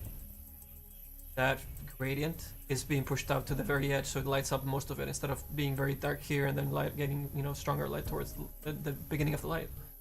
But if I do that, then I need to position the light very specifically, but I want the light to be all the way out here. So it's multiple things you need to fight with when creating a whole bunch of lighting for your level. What I can do here, I think I need to extend this light a little bit more. I see how far it is already. I don't want to keep eating into my space down here, because it's a very tricky area to light up. See, this orange is going to keep eating into potentially other lights down here. Now luckily I don't have too much custom lighting down here that I'm going to be running into, so that's why this allows me to actually be a little bit more gratuitous with the expense of this light. I'm going to push it out quite far here, and then I'm going to add more attenuation to it. 0.4 even. 0.5, yeah, even 0.5 works pretty nice, look at that. So I kind of lit up that area quite a bit more, is what we were trying to do with our initial light. But our new light is still giving us really nice bounce light. It's kind of like rounding off a little bit to the right. And now that I have that light on the left side, I can actually bring this guy over more to the right. Be a little bit more custom with a little bit better fade off. I don't have to worry about so much on the left side. This light materials get their specular to bounce off very strongly. So what I can do is go into this light and lower the specular strength on that particular light. Right now I already lowered it to 0.6, but I can lower it even more and see how bright that white part of the mesh is because I have so many dark materials around it. See, I'm softening up the specular, which happens to be mostly the shiny stuff, the brighter white stuff. Another thing you can do is grab the soft source radius and increase that, and that will also soften up your reflections. So the shininess of things becomes lower, so you can do that, and look how much nicer that is. Not just like in your face, this white line hitting you, across the way. I can also put another prefab on the way, because I actually don't like how the UVs are breaking on top of this part of the mesh. So I could even hide it. I don't want to put another mesh in front of it, but I do want to hide it. If we have the vines holding it off, not necessarily the fence, I could potentially just lower it a little bit. See that brightness like crazy. Just let the pipes and wires that we'll add later to the stop part, be the thing that makes it seem like that's what's holding it up. Yeah, look at that. That's way better. I can go back into my light, and if I do want those light, there it is. On the specular back up and then levels that I had them, I can bring those guys back up so my pipes have a nicer little sheen to them. So you kind of balance out the things that you want to give up in each scenario. My source radius can go back down. Okay. This is a huge radius. See how soft the specular is? If I bring down my soft radius, you get it sharper. So a good middle ground usually is around 67. If it's farther away and it's a bigger light, you want to go up about 100 or so. And you still get really nice specular. I'm gonna lower it a little bit because it's getting a little bit of a hot spot. But I can still see some nice little specular highlights happening on this pipe on the right side. Right over here.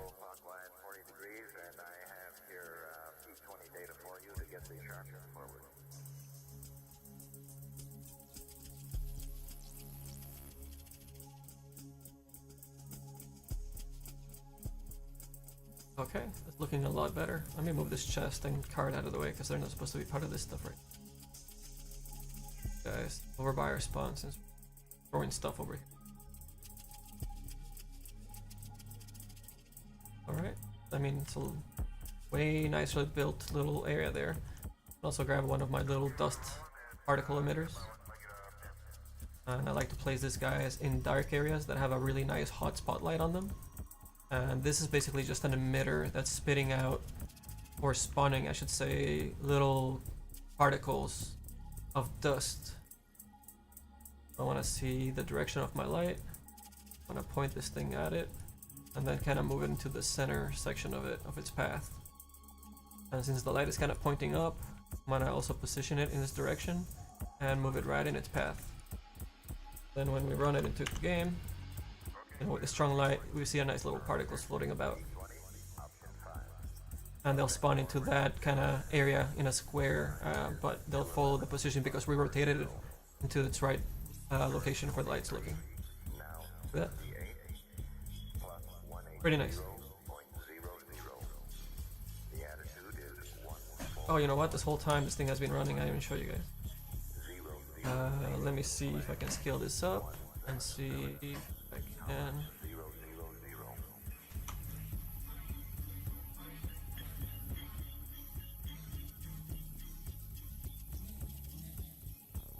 If I can respawn, restart the level so you can see it from the spawn point all the way at the top, and it's still nighttime. Alright, let's test this out. Test. Oh. Okay. We got the thing working on the stream, very nice. Now let's show it from. I can just. No, okay. I'm just gonna sacrifice myself for the greater good. And then you see me respawn from the top. Here we go. Look at that, the whole map. Look, there's the wall. Sky diving down. I'm sorry, glider. And it looks like there's some zombies already here.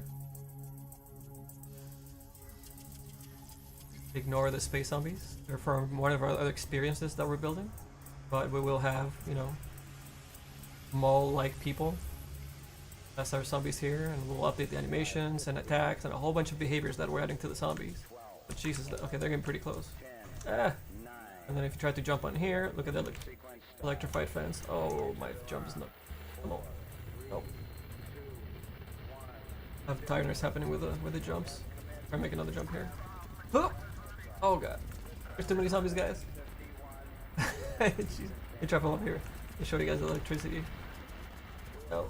There it is. Oh, yeah, see, it saps you and the electricity happens, and so that'll be a lot more dangerous to do in game. We're gonna up the damage on it so that you don't really try to get up there, because you can't get up there if you get lucky with the bouncing. If you do it, we want it to be really punished. Alright, let me just fly up here. You can see we have some of the soldiers, marines, already trying to defend their mall. Gonna step away from them because I have nothing but my axe, pickaxe. See if I can survive this.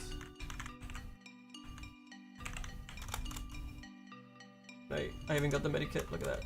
Okay, heal ourselves a little bit here.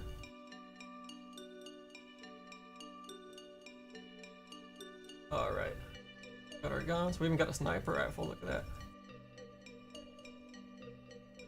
Let's zoom in on this. Where'd you go, man? Poke out.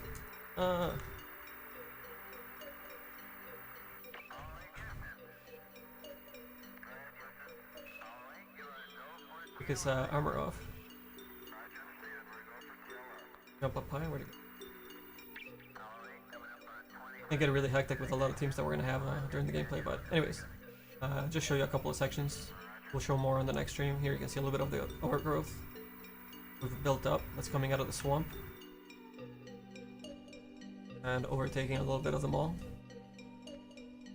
And the sections that we worked in on the mall, I'll show you. We'll go in through the. Oh, actually, this is a little staircase that we worked on. Oh, that's pretty smooth. Yeah, that's way better. Oh, I'm getting shot at.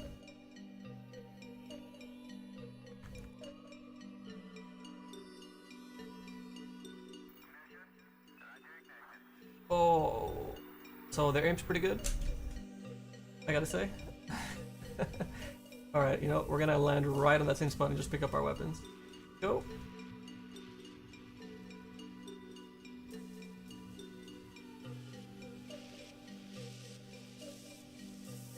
Oh, they're all both right there.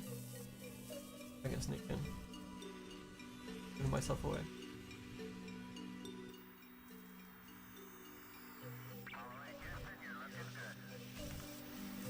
Okay, he's got eyes on me.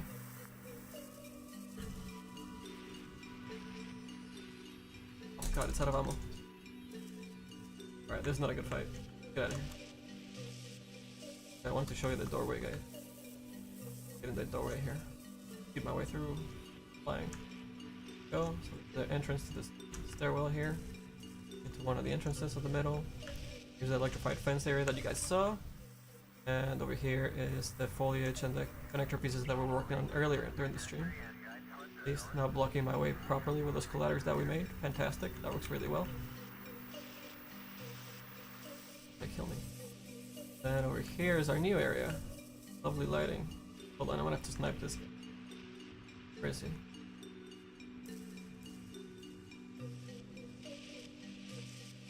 Anybody got eyes on it?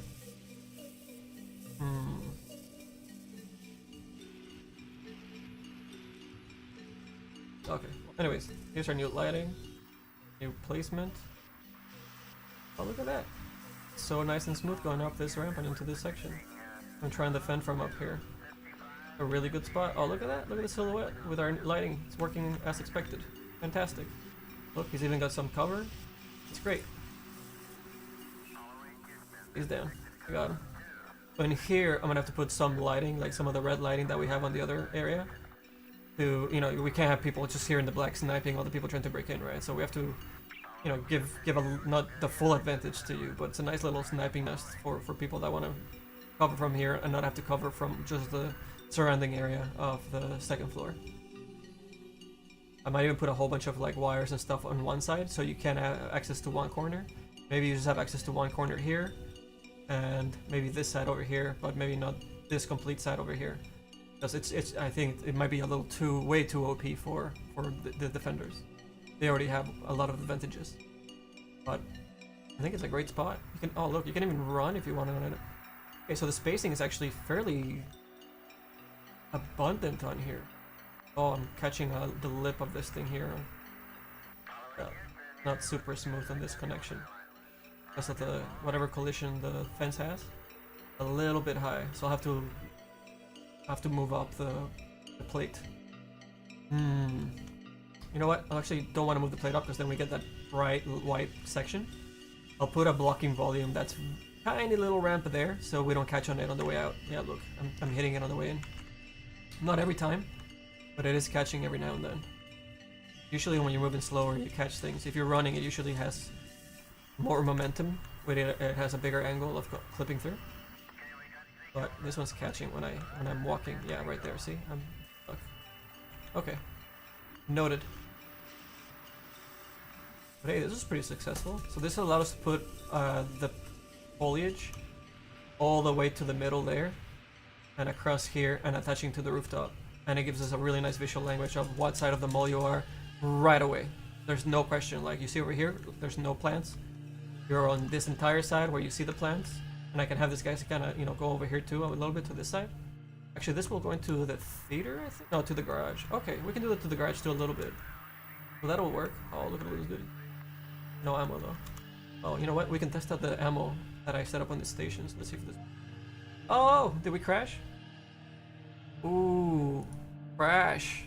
Well, that's a good outro, I guess.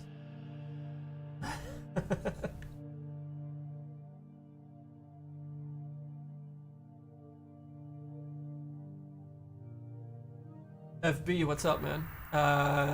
Yeah, they have creative for quite a bit now, I think. We've just gotten into it the past, I think, month and a half, I want to say. Been building out a few different experiences for it, and this is the first one that we're going to be putting out. And we're working on another one that's called Salonites, and we're going to be working on another one that's going to be called Wastelands, and then another one which is going to be called Outbreak, which takes place in space. So each one is going to have a very unique location and look, and all of them will have completely different objectives and gameplay. And we're customizing quite a bit of those objectives ourselves too.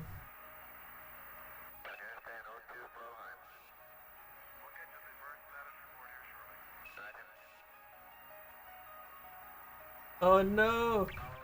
Did you miss the entire explanation just now?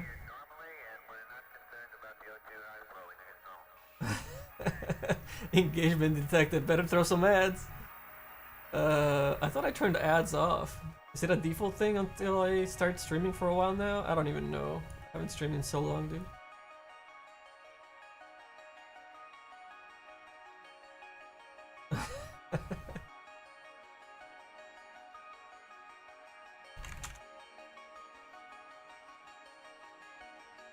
Well, you catch the replay and you can catch all my conversation I was having with you while you were not listening.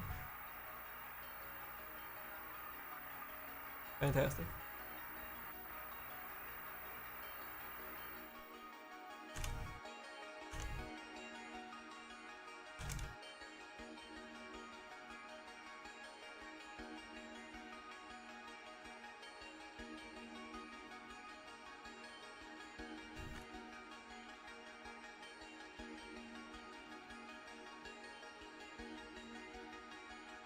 Oh man, that's the worst. I thought I took ads off, but I don't know if they have to be on because I haven't streamed in a while or what it is. I have to get reacquainted with a lot of the Twitch things and all the new changes that they made, but yeah, I definitely don't want to have ads when you guys come into the channel first. Or maybe even ever, I don't know. But anyways, fuck, I'll repeat myself. I was kind of talking to you while you were not able to listen. I don't know why I was in it. I thought your ads were over actually. But anyways, the idea is we have 3 or 4 different experiences that we're working on at the same time. We're concentrating on this first one, which is in the mall. I know we're taking mall section. And then we have a bunch of other ones that have completely new objectives and locations at the same time. So we're putting out quite a few interesting experiences for Fortnite.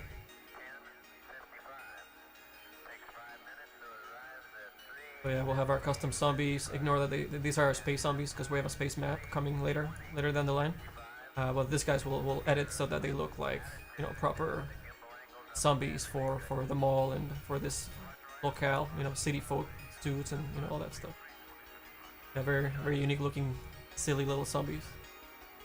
Our first test one that we did. We've updated it since, and we'll have different hairs and we have female and different outfits and all these things for populating our level with a whole bunch of zombies throughout. We'll have hordes of like 90 zombies spread out throughout the whole level.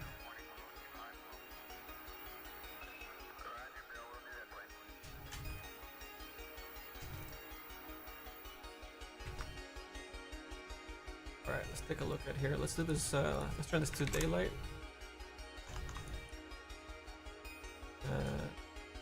We're starting to do some of the vine work up here. I think this particular foliage was way too large. These are the ones we're testing first. Kind of okay. And this one seems a little heavy, to be honest.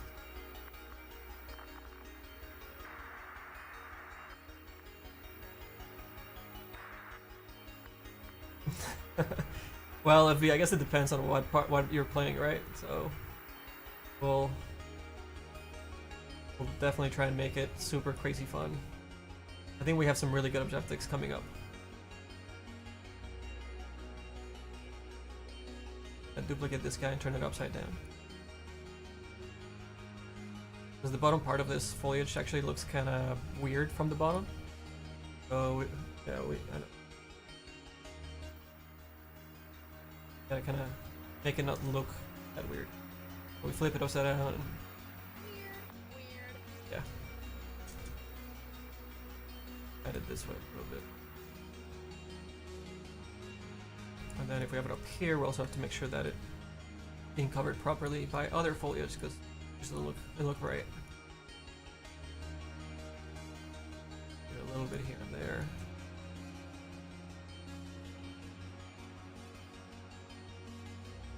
So as we start building out those guys, I bring over my pre-made vines.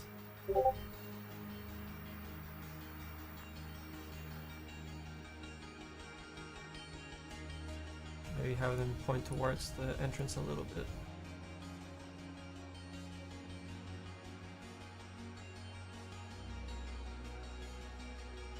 Sink them into the ground as much as possible, so they don't interact with the characters. They already have no collision. I do want them to be visible. A little bit of rotation here and there. Oh.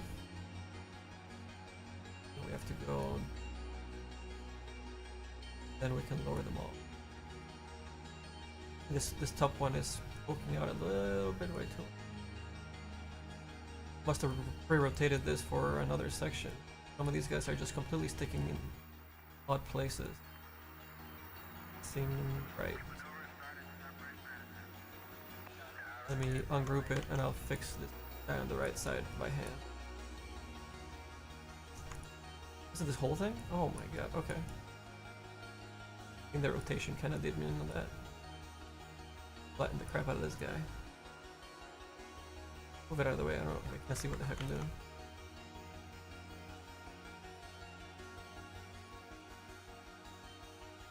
Also, almost the color of the roof, or that dark section, it's not helping me. Alright, let's change the pivot point and lower this guy. Okay, that should do.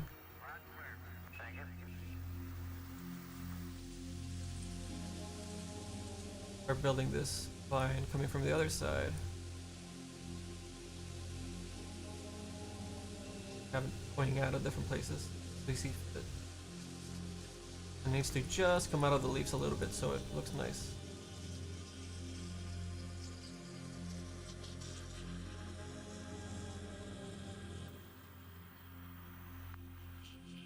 Probably needs to be coming out of the other side.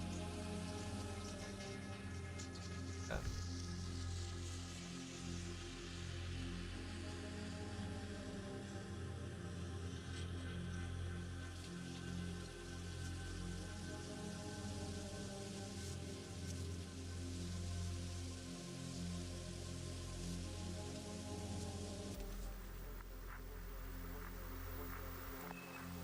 Okay, yeah, see, we don't want to go too down, but whenever we have a lot of space... Wait, is this our crawling space? No, okay, this is one to the right, good. On this, guys, we can go as low as possible, and then scale it up a bit more. It always looks nicer on the foliage. Can't do it too much to the other areas where you actually need to be able to crawl on and see. Whoops. Down here, right? And here I have to be a little more careful what I do with the... See this one, I can even include a little bit of the area. Nice little camping spot. Just one of the corners, not both like I said before. Roblox development. Or I've never heard of. I've obviously heard of Roblox and been familiarizing myself with a lot of Fortnite, all the weapons, the creation, all the devices, the publishing aspect of it, the stats, what's popular. We've been studying it for a while as we got, as we got started with the whole Fortnite creative. So yeah, that's a lot to take in. But the good part is that we actually have come from building in UE5, our own game, for quite a bit now. So we're just kind of transferring across a lot of, as much as possible, all our knowledge from there onto UF and Creative, which is great.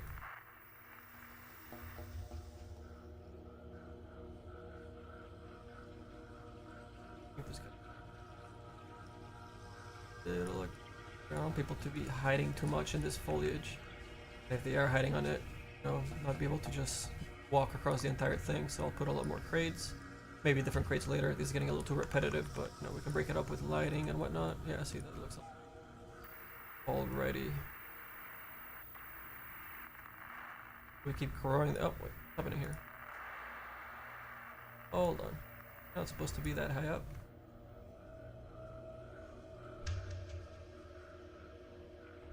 Into some weird shadows. Now, why is this one so high up? What the heck? Alright, I'm gonna dismantle it. I built it for another section manually before.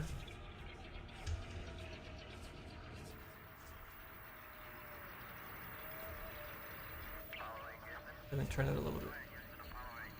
Okay, coming up on 3 hours and 15 minutes.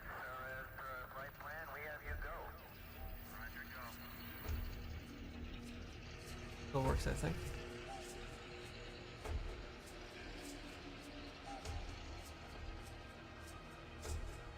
Far over there. And some of these assets just will not listen to the custom pivot that you add to it, no matter what you do. Kind of frustrating. But it is. Now, why is this guy out too?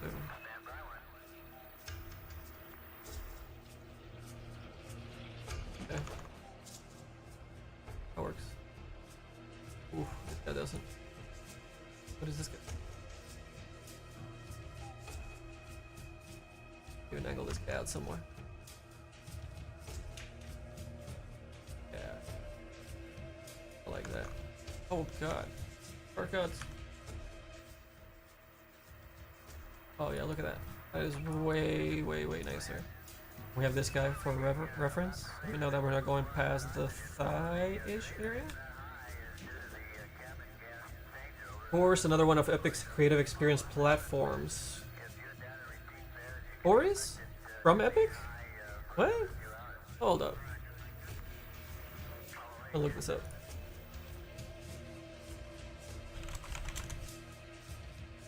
Four games. Your portal to metaverse. Jump into an endless arcade of free games.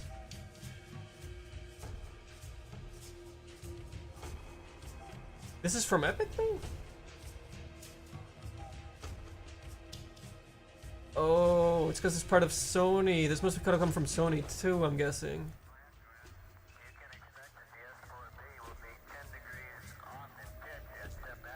I'm looking it up right now. Here. Actually, I think you guys can watch with me. This core. God, this intro, come on, man. Sci-fi adventure with Fortnite-like characters. Interesting. Oh, too loud. Sorry, guys. Needed access.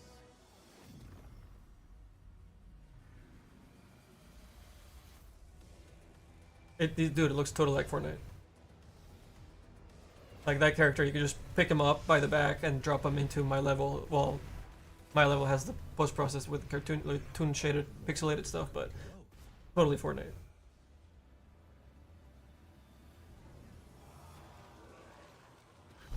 Hold up, I'm gonna criticize this from a creative director, art director perspective, just because we can. What is this little kick?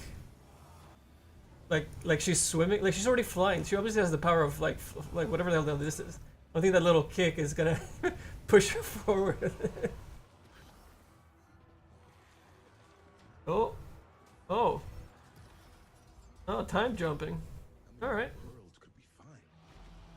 So there's not enough metaverse shit going around today, right? Oh, is those Hydralisks? How many allies could we Those are Hydralisks, man. Oh yeah, this is Fortnite. Fortnite vibes. or worse? How many enemies?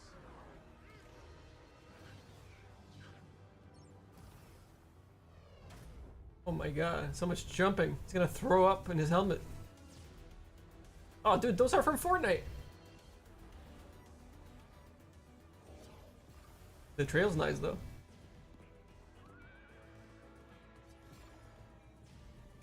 Okay. Why are we jumping so much?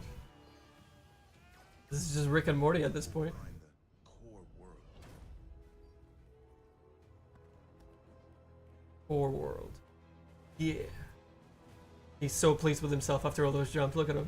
Like, this is the one that I wanted. It's like sliders. You guys remember sliders? Yeah, they have to jump through one different Earth dimension to the next. Oh, here comes the newbies. Oh, the Egyptians don't like you time jumping. Not in their core. Oh, trailer number 2. I'll bite. Oh, sorry. No, sorry. Oh, sorry. I know it's loud.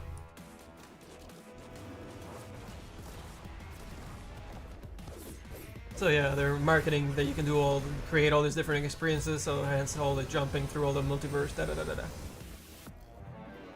Oh, a little Marvel madness there. Boat skidding, that's new. Oh, look at all the content, man. That's incredible.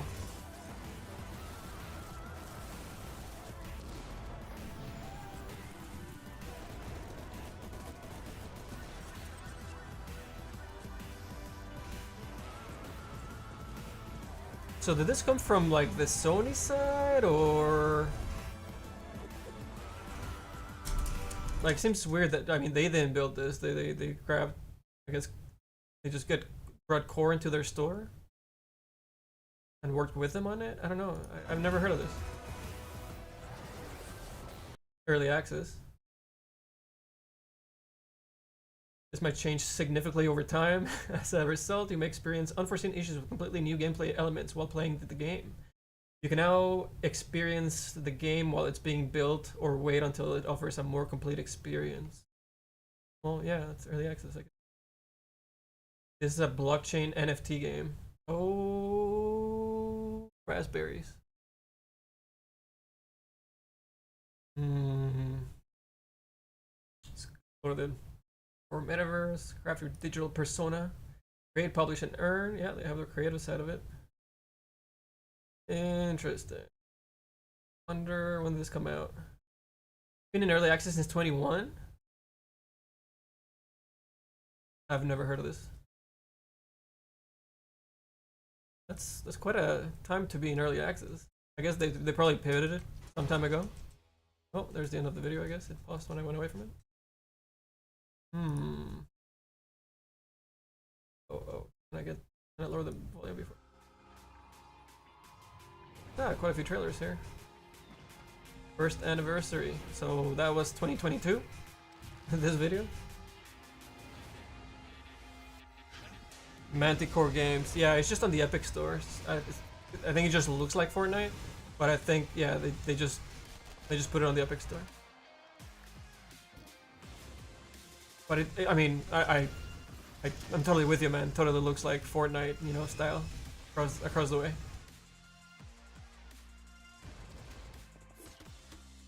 Oh, even those attacks that you saw there, that look like it's just straight up Fortnite. There's never been an easier way to build an online multiplayer game, like full stop. Okay. Who the hell was that? Like, what?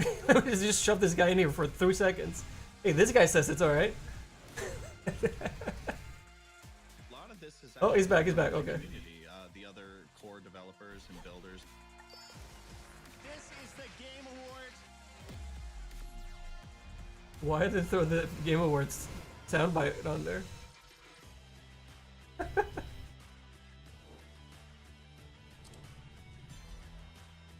I'll open your mobile.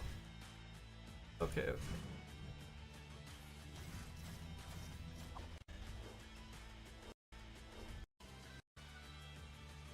Yeah, Manticore Games. Just on Windows. Alright, I think we've seen enough.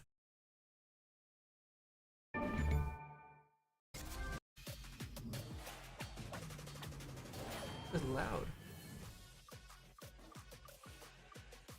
Ooh, Frogman.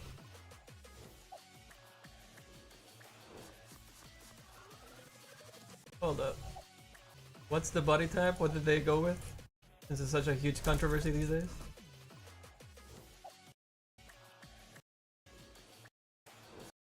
Not letting me see.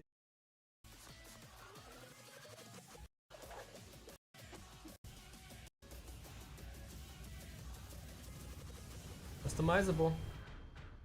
Avatar designer. Whoa. Alright. Alright.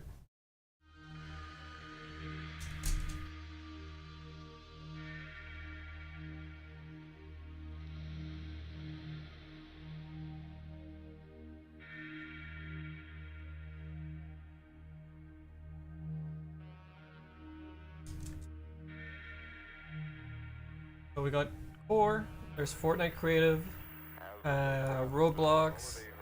Who else is jumping into the pool? Passed along for the second time the word that all systems are a go, and we got very terse Roger back from the spacecraft.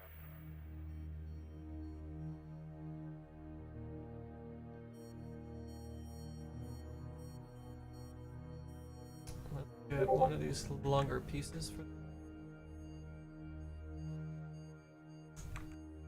Send this out towards the door.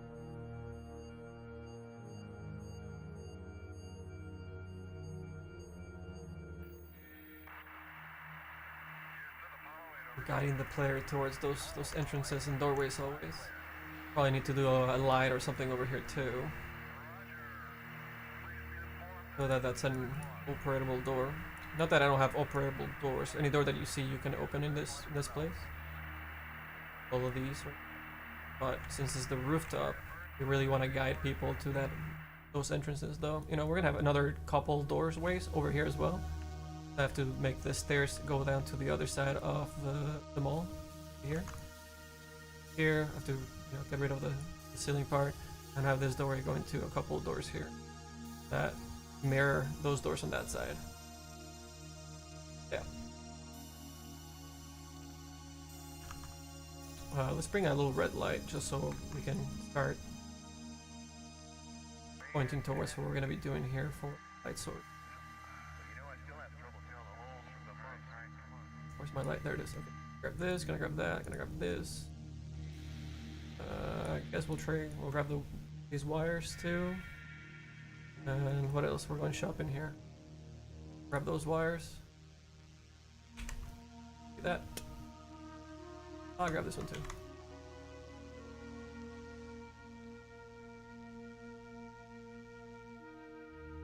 Paste here. See how off it is. Put this right there as a placeholder. Bring over these wires.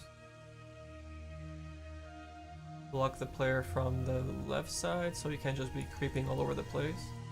So we're gonna do that. Oh. We'll do that with wires, and we'll do that with these pipes. Make sure this gets slip through. On. Slipping. Slip. Pull this wire. Rip it out.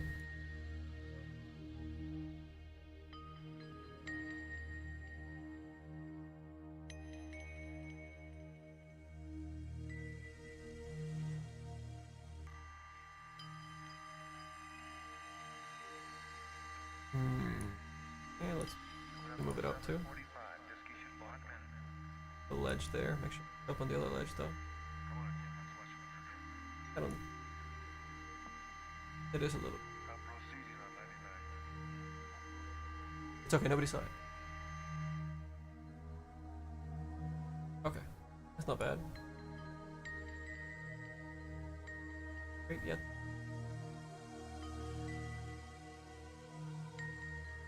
Okay, and then we're gonna use a little bit of a guide.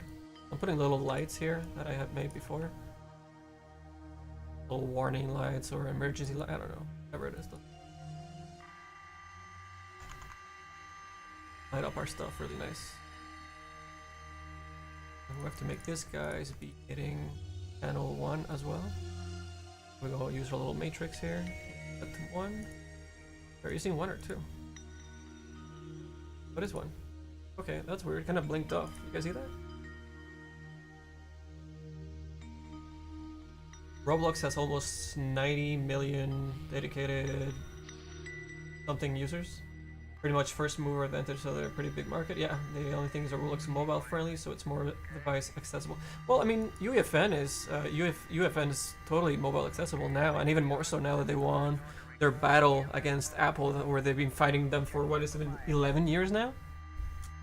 So now you can just download Fortnite, and a few months ago you could do it in the EU. So now you can do it in America. So they're gonna just extend their player base even farther now.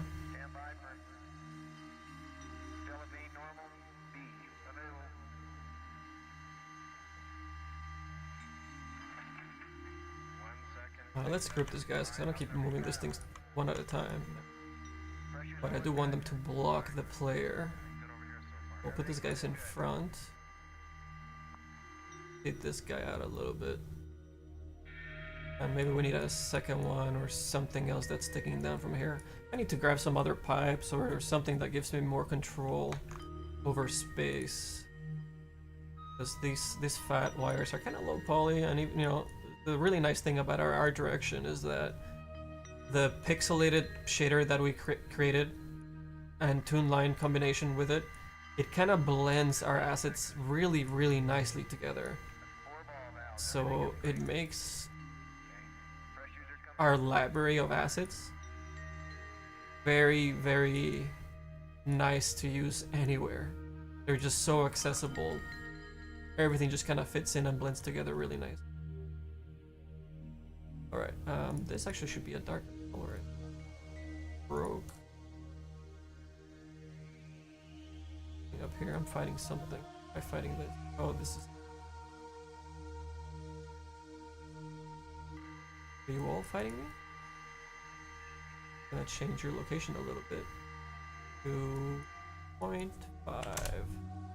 No more sea fighting. Fantastic.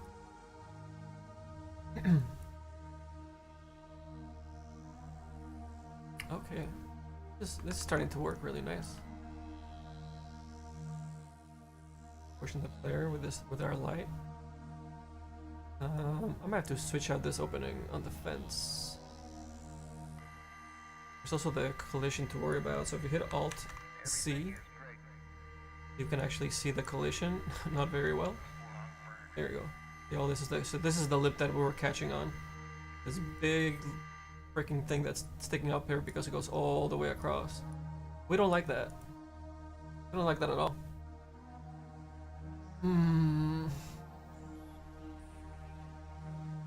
I also don't like this opening here. Let me see where this lives. Actually, I can just swap it up with this one.